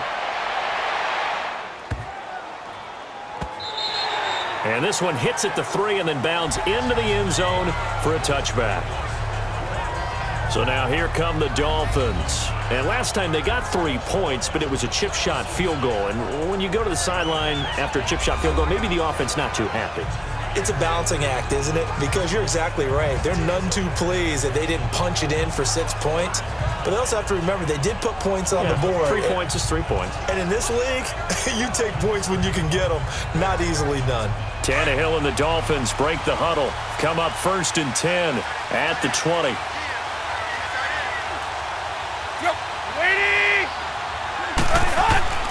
Time to establish the run game. It's Gore. And he'll get only a couple up to the 22. Well, we saw him there trying to get it to the outside, trying to get to the perimeter, but not a whole lot of room there. But there's got to be one positive to that. If you keep moving laterally, creases tend to develop as the game moves on, and they can run it back inside later. From the 22, here's 2nd and 8. On 2nd down, it's Drake. And an alley to run. And up to the 35 before they're able to knock him down. That one good for 13 and a Dolphin 1st down. Sometimes it's hard to believe, but there are times this game is about patience, isn't it? Hasn't had the game he expected, but that run there, that may get him going. I was just going to say, maybe that gives him a little juice, because you're right, he struggled, especially in that first half. Yeah, and I know the great ones always think to themselves, just hang in there. I'm just one big carry away from busting this open. That's a good start for him. Ball up to the 35 now as they come up on 1st and 10. Tannehill on 1st down. And the tip there altered the ball flight, and it falls incomplete. It'll be 2nd down. Really nice play by the guys on the defensive side of the ball, but for the guys on the offensive line, they're doing a nice job of trying to protect their passer. But when a guy hops in the air and goes airborne to try and knock one away, it's difficult because you can't reach out and grab him. That'll be a holding penalty. So all you're trying to do is make some type of a play on him, make some type of contact to try and get his arms out of the sky. Back to the workhorse today. It's Gore. And he will lose yardage here to the 31-yard line. It'll be a loss of a full 3 yards there, and it also brings up 3rd down. I know that speed is the hallmark of today's NFL game, but the key to good rushing defense is still having your linebackers set the edge.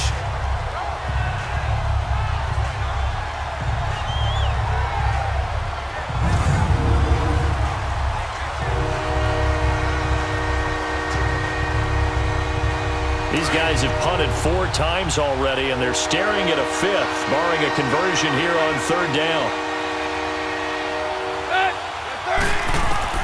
3rd and long, it's Tannehill. Gonna look deep for Wilson. And he's gonna be intercepted a 3rd time. Tre'Davious White with a pick. And his guys are gonna get the football at the 37-yard line. Well, I tell you, Brandon, this ball's intercepted, but it is 3rd down. So the silver lining is that since this is so far down the field and there wasn't a big run back associated with it, really this kind of works like a punt. It's not an altogether bad result.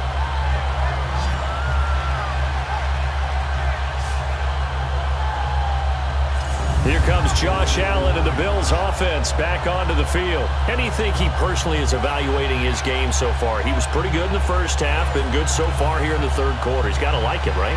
Not looking for the dramatics here. Not trying to set the world on fire in terms of stats. It's almost like you're driving. Hands at 10 and 2, alert for anything out there. watching for trouble on the road, and making sure you get the team home. The bus driver. Let's see if he can drive the bus here again on this drive. Now let's go. Blue 90. Allen now on 1st and 10. And he'll check this one down to McCoy. And he'll get up to the 43-yard line. 6 yards on the pickup, and that'll make it a 2nd down. Everyone's got to be able to catch the football. Doesn't matter what position you play, but if you're on offense, be aware a ball may come your way. 6 yards was the pickup on the last completion, so here's 2nd and 4. Hurry up, here we go. 3-19. 3-19. Working out of the shotgun. Here's Allen. Looking middle, and it's incomplete. He was trying to get it to Zay Jones that time, and that'll make it 3rd down. One thing I have learned, receivers don't mind high throws so much to the sideline, but do that over the middle to them, and not only are the DBs going to throw a little verbal trash their way, when they get back to the huddle, they're going to have a few words to say to their QB, aren't they? Yeah, hung out to dry a little bit there on the high throw. Luckily fell incomplete.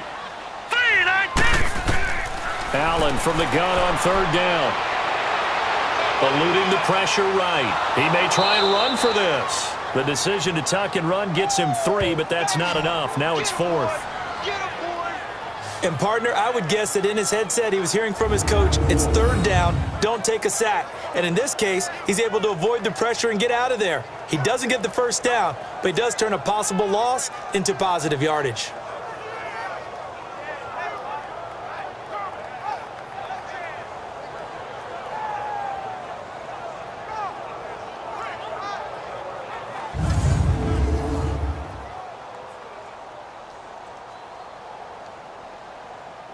Here's Matt Darr now as he's on to punt for Buffalo.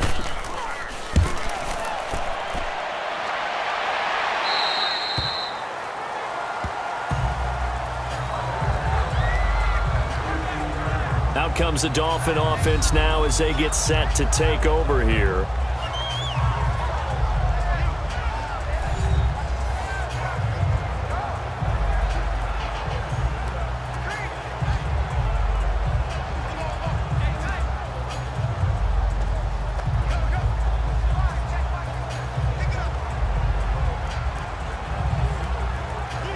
Tannehill and the Dolphins break the huddle. Come up 1st and 10 at their own 18.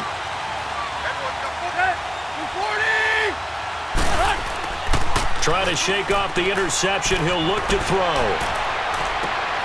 On the right side open is Gesicki. And they work this well upfield across the 45. A really good pickup of 28 yards. And passing yardage-wise, now up over 350 in this game. Pretty nice performance. Definitely that, which usually means you're putting a lot of pressure on guys trying to cover. If you're a defensive back and they put over 350 yards on you, you've had a long day. The key to everything, if you're doing it without throwing interceptions or turning the ball over.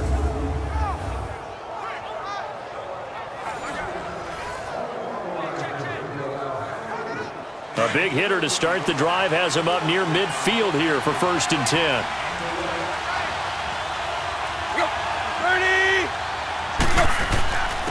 Gore. And this one goes nowhere. Losing yardage on the play back at the 46. That's going to go as a loss of a yard, and it'll be 2nd down. I know when I was a kid, I always got real excited when I saw those lateral-type runs. But the best backs that made it happen, they put a foot in the ground and just go. That didn't happen there. That play got swallowed up.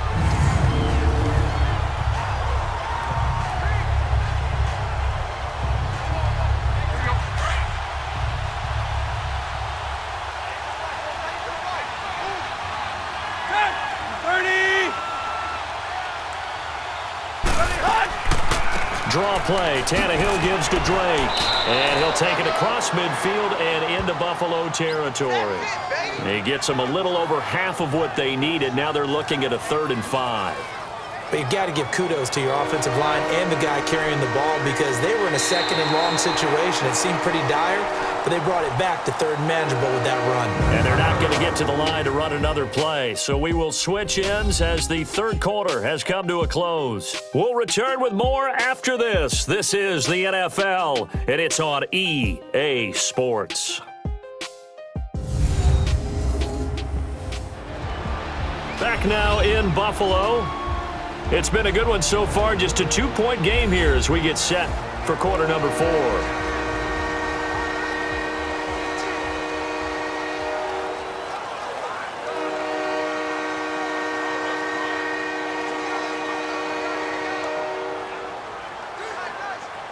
Extra DB on the field for the Bills here on third down. Yeah, maybe thinking pass.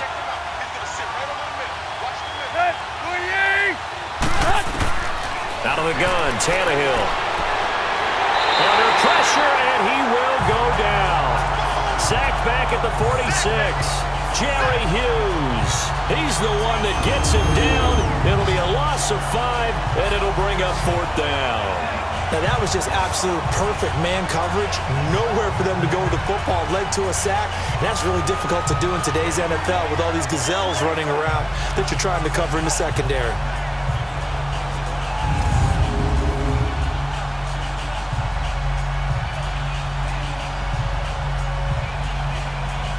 Here's Matt Hawk now as he's on for the 5th time here today.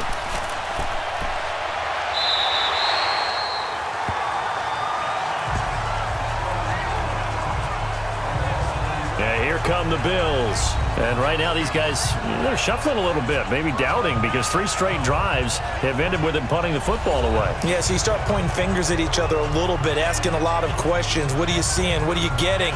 Maybe trying to narrow down your playbook a little bit and maybe get simpler rather than more complex in order to try and fashion together a drive. Allen and the Bills now with a 1st and 10 at their own 28-yard line.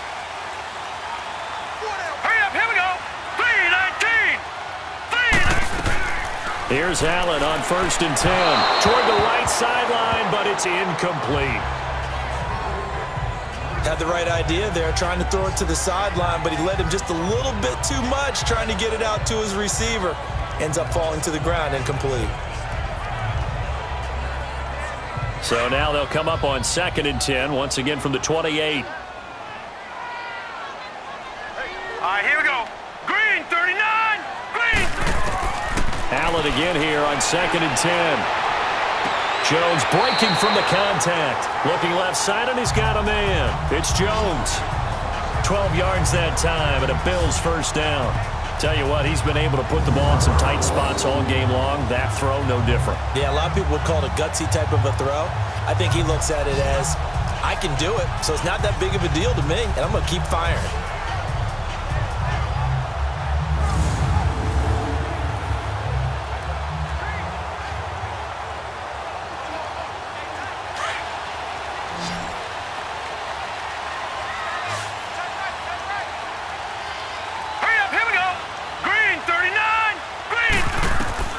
Allen now on 1st down.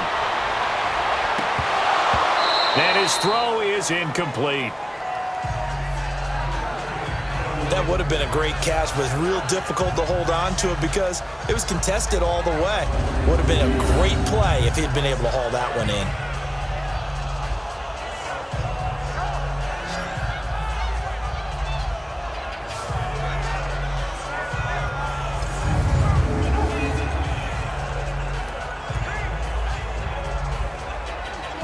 So after the incompletion on 1st, now 2nd and 10.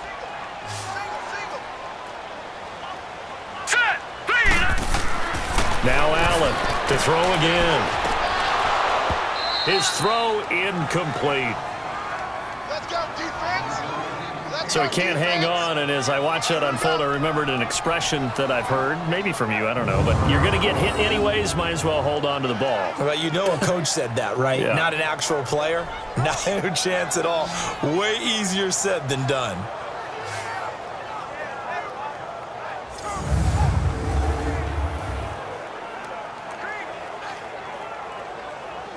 Big play coming up. Here's 3rd and 10. I would expect to see some pressure here. Hurry up, here we go. Blue 90. The pressure drops off as they'll look to throw. That's going to be a loss of 15 yards on the play. And that's going to make it 4th down.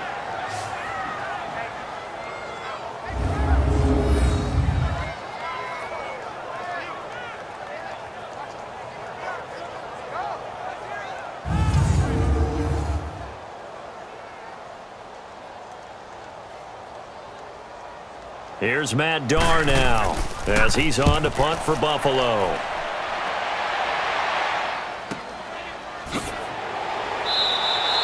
A good kick, 49 yards, just 3 on the return. And it'll be Dolphin football. The Dolphins offense now working their way back onto the field. And a tight game after punting last time. See if they can get something going on this drive.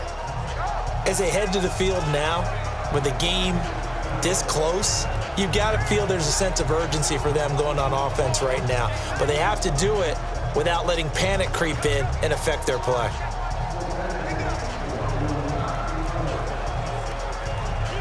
Tannehill and the Dolphins break the huddle. Come up 1st and 10 at their own 27.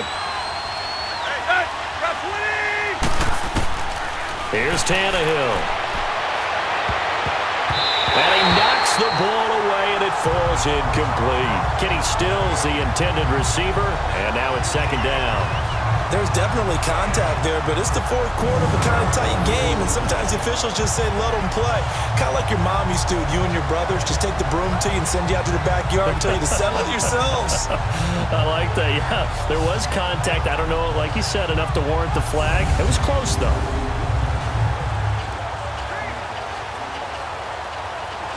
Second and 10 now from the 27.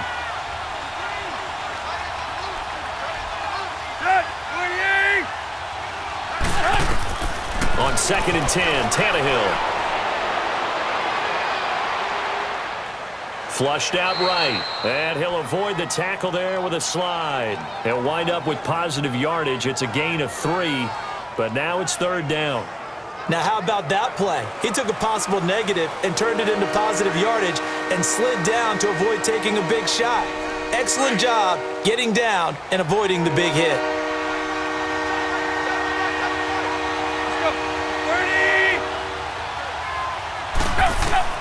Throwing on 3rd down, Tannehill. And they take him down. The Bills get to him. Trent Murphy getting him once again, his 3rd sack of the afternoon. Well, many times when you talk about mobile quarterbacks, you get the sense that they feel like they can get out of any bad situation. They keep moving around and trying to emulate guys like the Scrambler or the Dodger. Instead, they keep losing yardage and digging themselves a hole that they can't get out of.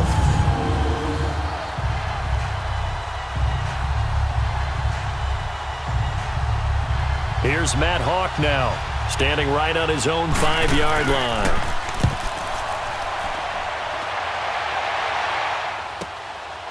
Fielded at about the 28. It'll be a 51-yard punt that time. And out will come the offense as they take over. Now the Bills offense gets ready to head back onto the field. Now, if you're a fan of punting, and I know that not many people are, but this game kind of turning into one for you. Well, it's okay if it's a skills contest, right? We're really into it then, but not during the course of an actual game. This has turned into a field position game, though. Sometimes a better punter may actually determine the outcome. Allen and the Bills now with a 1st and 10 at their own 37. Hurry up, here we go. Now a 1st down carry here for McCoy. And he'll be brought down just shy of the 45. A solid run on 1st down. Gain of 7 leaves him with a 2nd and 3. All right, that's a decent game there, but it hasn't been his best game overall. So I wonder what the mindset is of his team. Do they want him to handle the football and try and close this game out?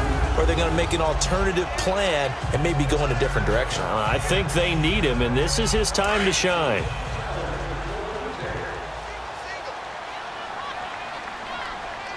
Hurry up, here we go. Blue, line it. Now Allen throwing on 2nd down.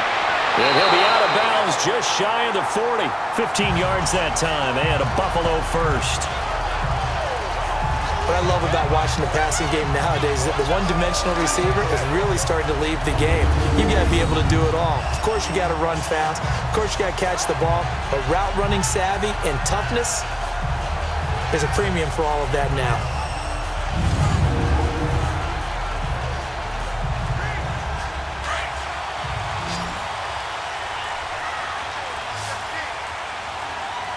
All right, here we go. 3-19. 3-19. First down, and they're going to throw with Allen. Jones breaking from the contact. Throw left side complete. That's Jones. And brought down, but able to get it to their 30-yard line. Back-to-back nice plays. 12 yards that time and a first down. These guys are running offense like you drive. The pedal is down, stomped down. How about that? Back-to-back completions. They are rolling. So much for being conservative and running that football.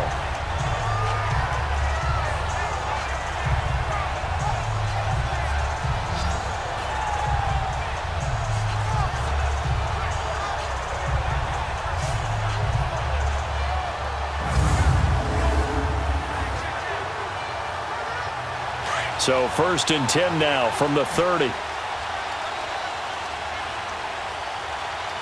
Set.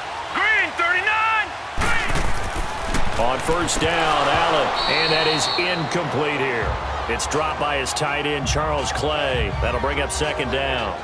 Tight end has become a bigger and bigger part of the passing game in the NFL. But if you drop the football, that position can get swapped out with a wide receiver in that spot, a running back in that spot. There are other ways they can go if you're not going to catch the ball. And that's not just his first drop, his 2nd drop of the game.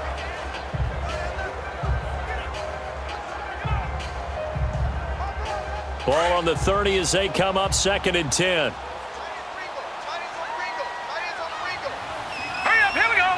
3-19. 3-19. Back to the air on 2nd down. It's Allen. And he is out of bounds inside the 30. Only 3 yards on the catch. It's 3rd down. And, partner, I think that's a great example that not all tight ends are created equal because everything was right. Got the completion, but he's not one of the more dynamic guys in the league. So even though he caught it, couldn't turn it into much more. They got to get to the 20 to keep the drive alive on 3rd down. Here we go now. 3-19. 3-19. Allen to throw once more. This will be caught inside the 10. And he gets it all the way down inside the 10 and mark him at the 5. They're able to convert on 3rd down, and that sets up a 1st and goal. He's been the go-to guy. They needed a big play there on 3rd down. Went his way. It worked out. Doesn't matter whether they've scouted it or that they think he's going to get the ball. He has a knack for finding his way open and completing the connection.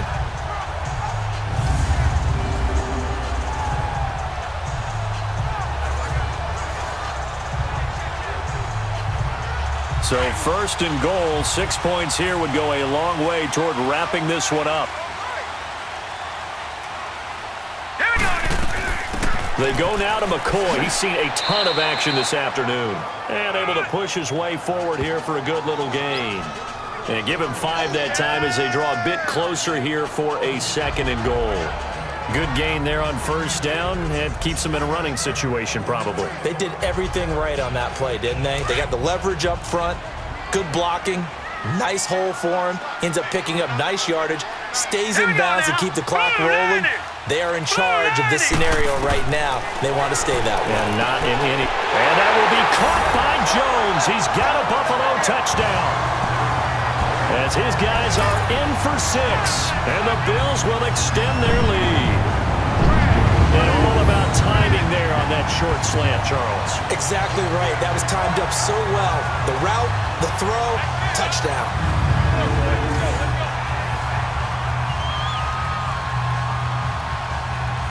Hauschka now for the extra point.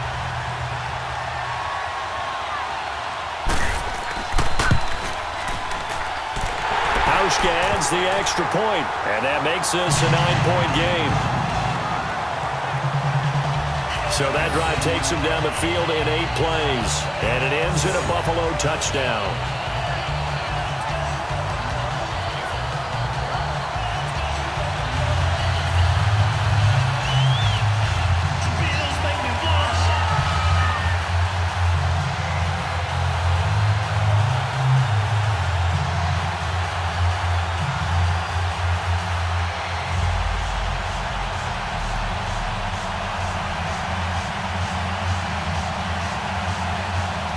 Here's Hauschka now to kick it away.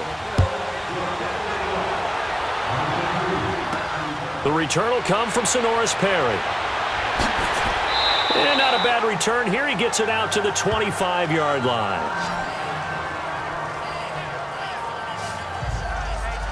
And out come the Dolphins now. And on the last go-around, they really couldn't get anything going. They had to punt from deep inside their own territory, which means you're going to lose the field position battle as a general rule. What they're looking for now is a little more consistency, move the ball at least a few times on offense, get a couple of first downs, and hopefully flip the field. Yeah, just something to build off of. That's what they're looking for here. Tannehill and the Dolphins break the huddle, come up 1st and 10 at their 25-yard line.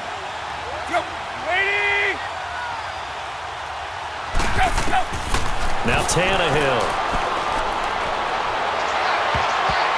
And it's knocked away and incomplete. This defense is continuing to contest every deep ball that is thrown downfield. And look, it doesn't matter whether you're playing man or zone. Eventually that becomes man on man. And you've got to trust yourself and go up at that moment of truth and make a play on the football.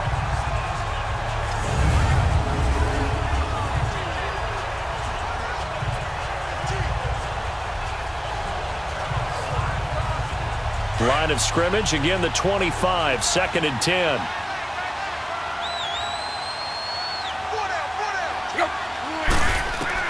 Back to the air, Tannehill on 2nd down. He goes underneath to Drake, and he'll get to the 29-yard line, brought down there. It'll be a gain of 4, and just like that, it's 3rd down.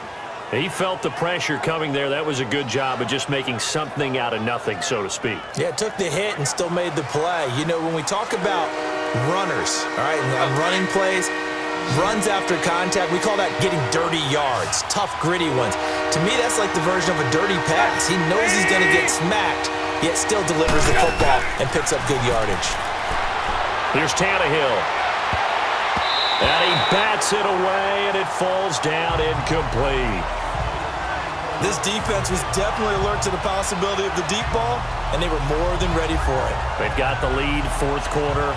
Maybe can expect more passes like that downfield. Here's Matt Hawk now as he's on to punt for Miami.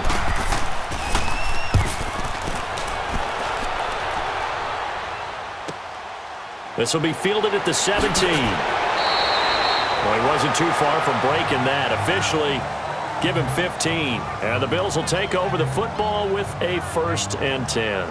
Out comes Zay Jones with the rest of his offense as they take the field. All right, so let's look at these numbers. I don't want to read the tea leaves here too much, but maybe he's in his own head a little bit after that hot start and the cool-off. Sometimes that happens, and this is where you get tested as a player in this league if you truly want to be an impact player or a star, because that's what they're going to face each and every game.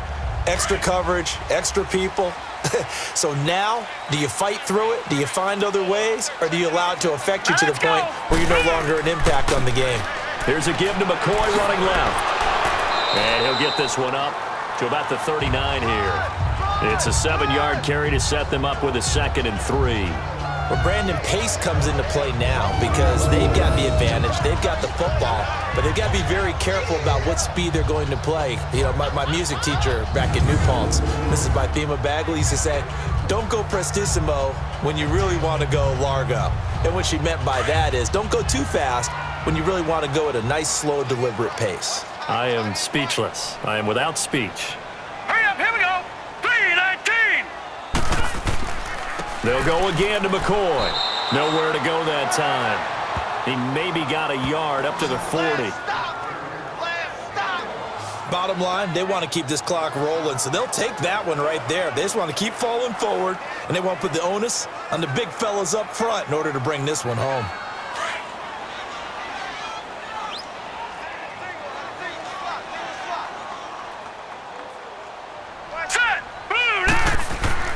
So they fake the handoff. Now Allen. It's caught. Jones. 83 yards receiving now for him on the afternoon as he's got a first down here. Now that's a big pickup right there, and so often we focus on how the quarterback's making up play action. How about everyone being in on the deal and picking it up? Second, third levels, you could see them trying to recover. They bit. Worked out offensively.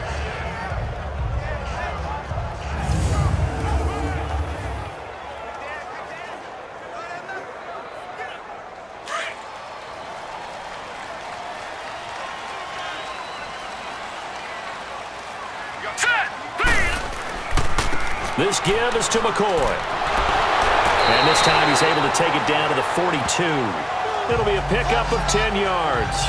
And that'll bring up a second and just about a few inches here. And I'm guessing you'd say this is kind of the key here. Grind out some yardage, work on that clock, see if you can continue to tick it down. Definitely. You want to bleed things out at this point, right? Continue to possess the football, gain some yardage, and put the onus on the defense. Do they have to use timeouts? What are they going to do to stop you? You're taking charge.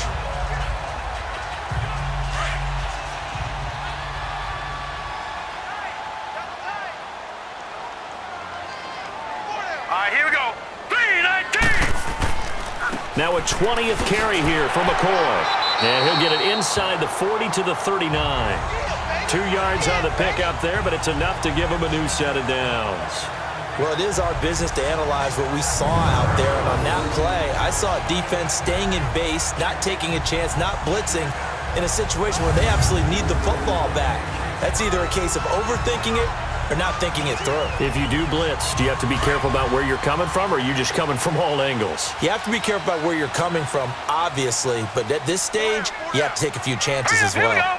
Green 39. Green 39.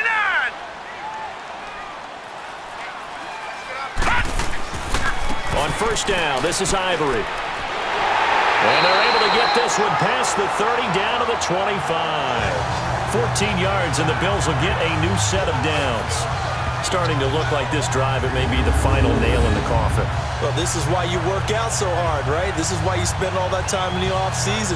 This is why you have those OTAs and minicamps. For these situations, these scenarios, to run someone into the ground and secure a victory.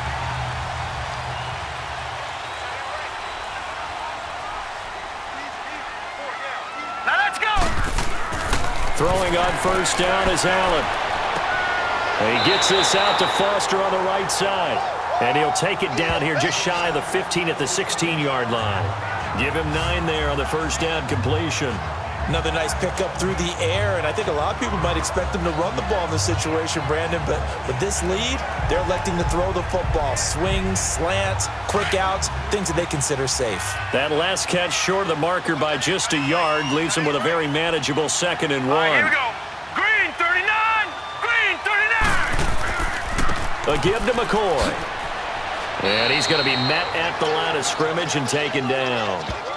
Not enough there for a first. No gain, as a matter of fact. And it leaves them at 3rd and 1. But he was stopped on that play. But he's had plenty of carries all afternoon.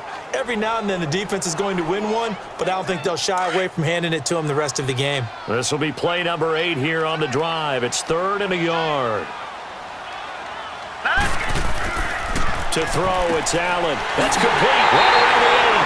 And able to get him down, but he does reach the 5. They're able to convert on 3rd down, and that sets up a 1st and goal. When you have someone throwing it that well, that confidently, you don't have to call the game in fear at all, do you? You just go ahead and play. Yep, confidence with a lead to throw it here in the 4th, and boom, he's on the money. Yeah, you don't have to tuck your head in and go like turtle at this point. You can just go ahead and play.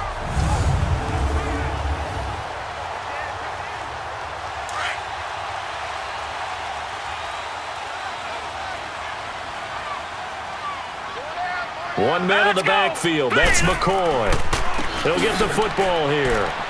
And he goes backwards on this one. Losing yardage to the 7. A loss of a full 3 yards, and now it's second down. Brandon, it's clearly a running situation when you're up in the fourth quarter. They're going to have to stack the box and make it difficult for them to move the ball. Made it very difficult right there. Now they need to repeat that effort. Yeah, bring 7, 8, 9, whatever it's going to take to slow them down. Now from the 7, here's second and goal. All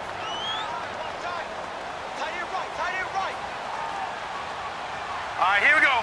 3-19! 3-19! So the shotgun snap to Allen. Looking left sideline, but it's incomplete. I know every offense wants to start their snaps closer to the goal line, but it's actually harder to throw the ball in those situations. You throw into that tight coverage, you see what happens. Hard to get the ball in there. Not enough space there. Lucky maybe that it wasn't intercepted.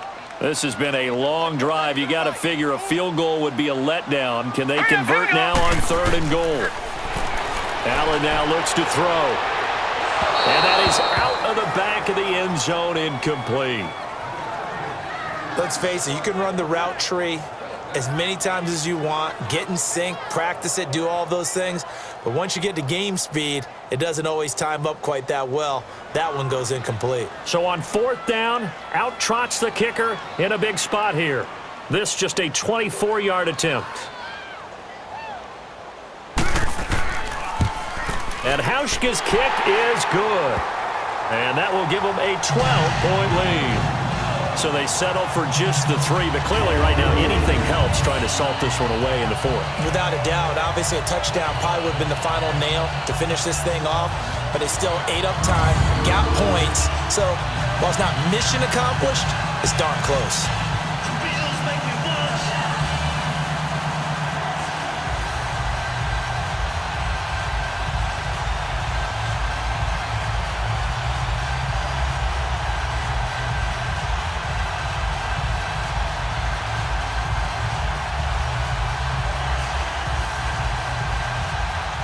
Now after the made field goal, Hauschka back out onto the field to kick it away. That's fielded in the end zone. And he'll elect not to return this one, so they'll bring it out to the 25 on the touchback. The Dolphins offense now ready to go back out onto the field. And down on the scoreboard, certainly needing to avoid what happened on the last drive, punting the football. Sense of urgency has to take over for them here. They know the score. They know the situation. And by the way, the punter no longer exists for their offense. That's how they have to treat this drive. They need points. Big time. Tannehill and the Dolphins break the huddle. Come up 1st and 10 at their own 25-yard line.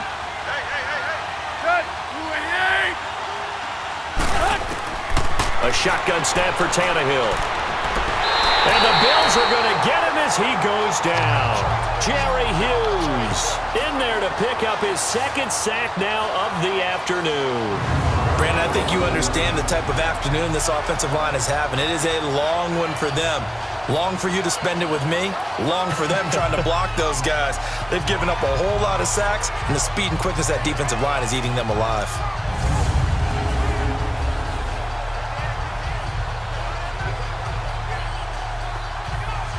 Don't need it all back at once, but you figure they're going to need something here. 17 yards to go on 2nd down.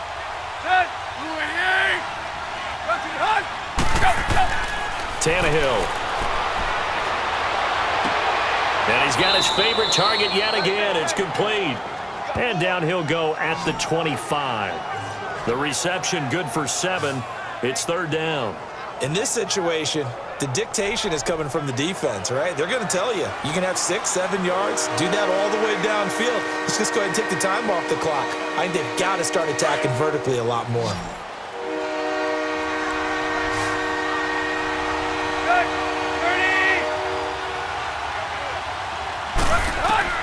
From the gun on 3rd down, Tannehill. Over the middle, it's Amendola. And they'll take him down at the 31-yard line. The completion good for only 6, and that'll bring up 4th. In today's football, where receivers break tackles, make people miss, get upfield for the extra yardage, when you see a play like that where it's caught and he's dropped on the spot, that's a big-time play by the defense. All right, they're going to try and keep hope alive here on 4th down. They're going for it. Got to try it here. He's back to throw. The ball comes out, but this will fortunately wind up out of bounds. Time for a break. We'll come back and see this one out after this.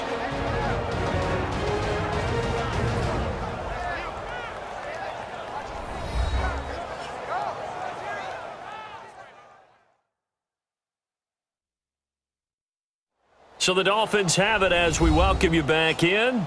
They've got a 1st and 10 as they search for a late score.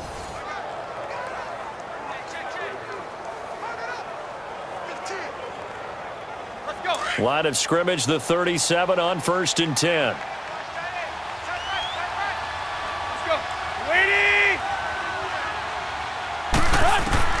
On 1st down, it's Tannehill.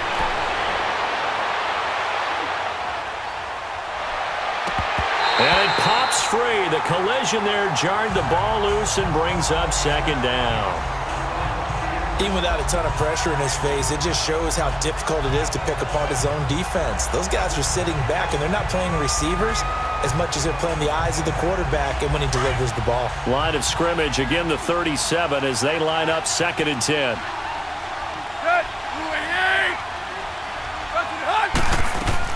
2nd and 10, Tannehill once more. And Stills over the middle. And they bring him to the ground just shy of midfield. Tannehill finding Stills, and it's a Dolphin 1st down. Now whistles and a flag, and I believe a Dolphin got going a little early. False start, offense.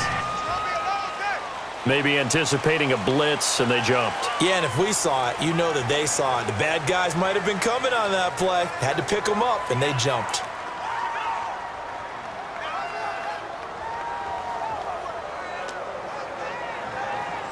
The false start backs him up 5, 1st and 15.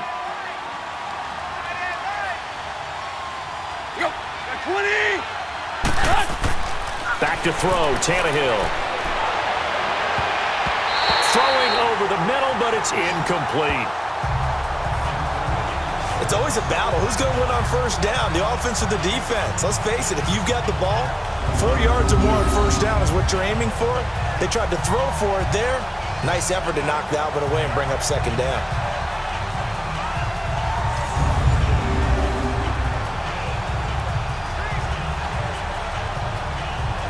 So they'll come up after the incompletion for 2nd down.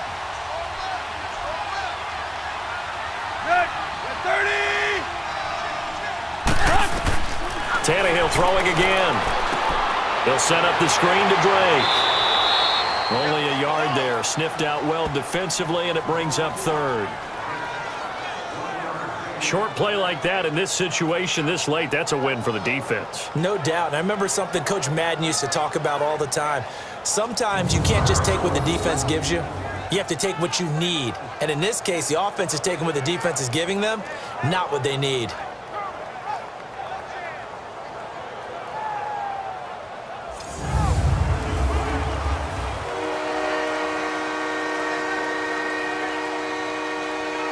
Ninth play of the drive coming up, and certainly not an easy one on 3rd and long.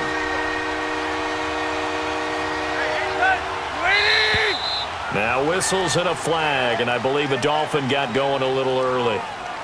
False start, offense. That's going to set him back 5 yards.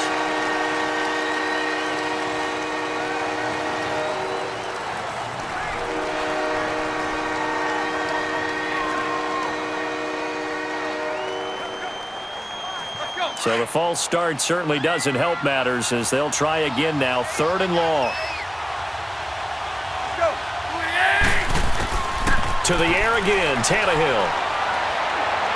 Now a desperation throw, and that's caught inside the 30. And he is down deep into Buffalo territory. A big play, Tannehill to Parker, 42 yards.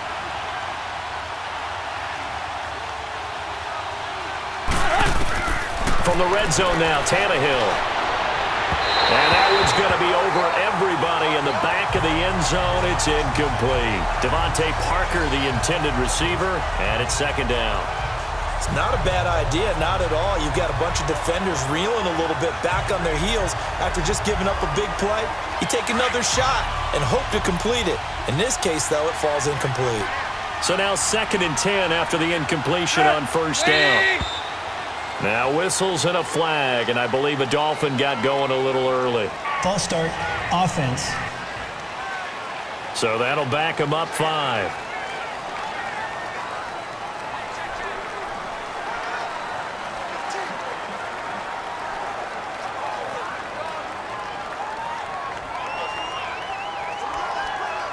So after the penalty, heading in the wrong direction, 2nd and 15.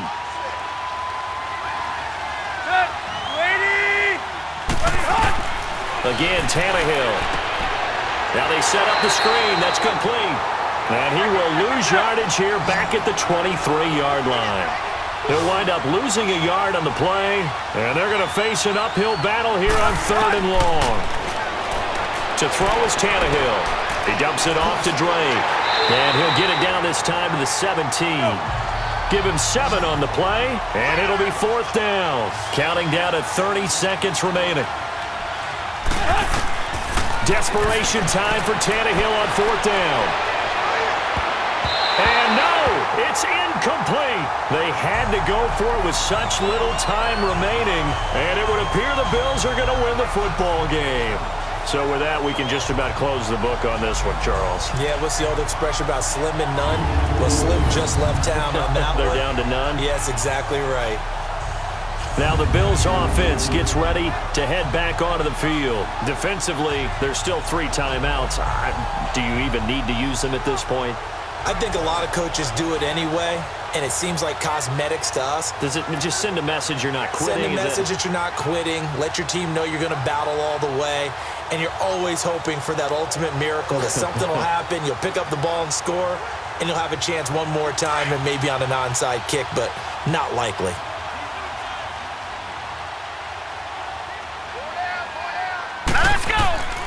They'll start on the ground with McCoy. And he'll take this one up to about the 23. Now the Dolphins are going to halt the action here. It's a timeout as they stop it with 22 ticks to go in the 4th.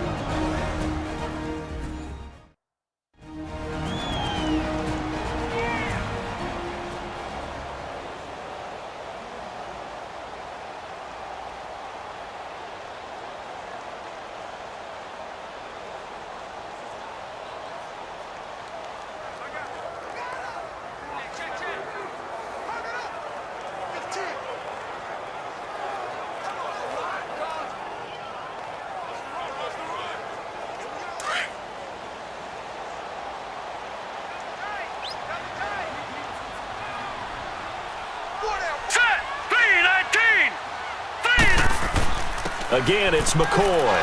And he'll get to the 29-yard line, brought down there. Now the Dolphins are going to take another timeout here as they get it with just 19 seconds left on the clock.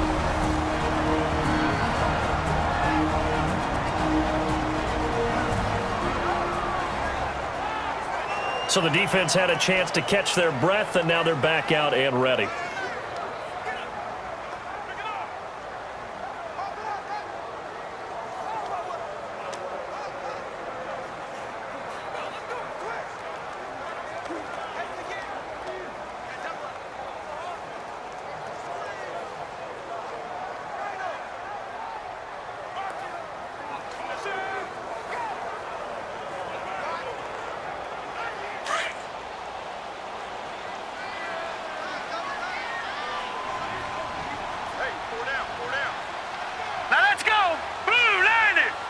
The Bills on their way to victory now as they take the knee.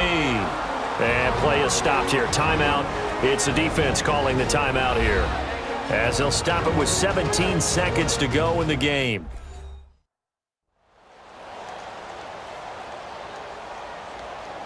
So a defensive timeout, chance to regather, regroup, and get set as we resume action.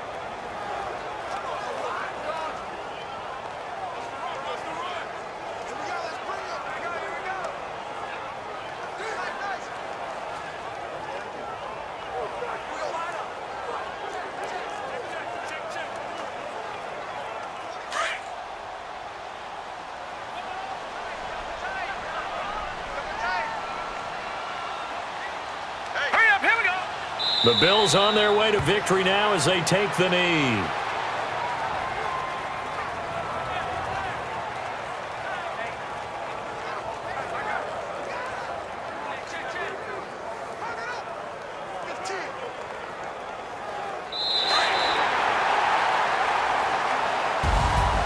Well, I know at points in this when you wanted to close your eyes because of all the points that were being put on the scoreboard, you're a defensive guy, but it was a fun little track meet, wasn't it? It was, and you know the people who really enjoyed this game? They're the ones that like going to batting practice at the Major League Baseball parks, right? Seeing the 14-11 game, that sort of deal, that's right up their alley with what we saw in this one.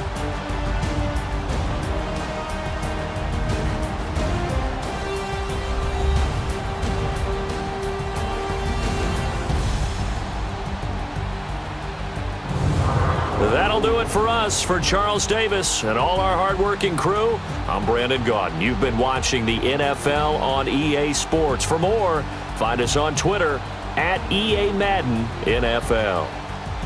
The Bills are victorious as we say so long from Buffalo.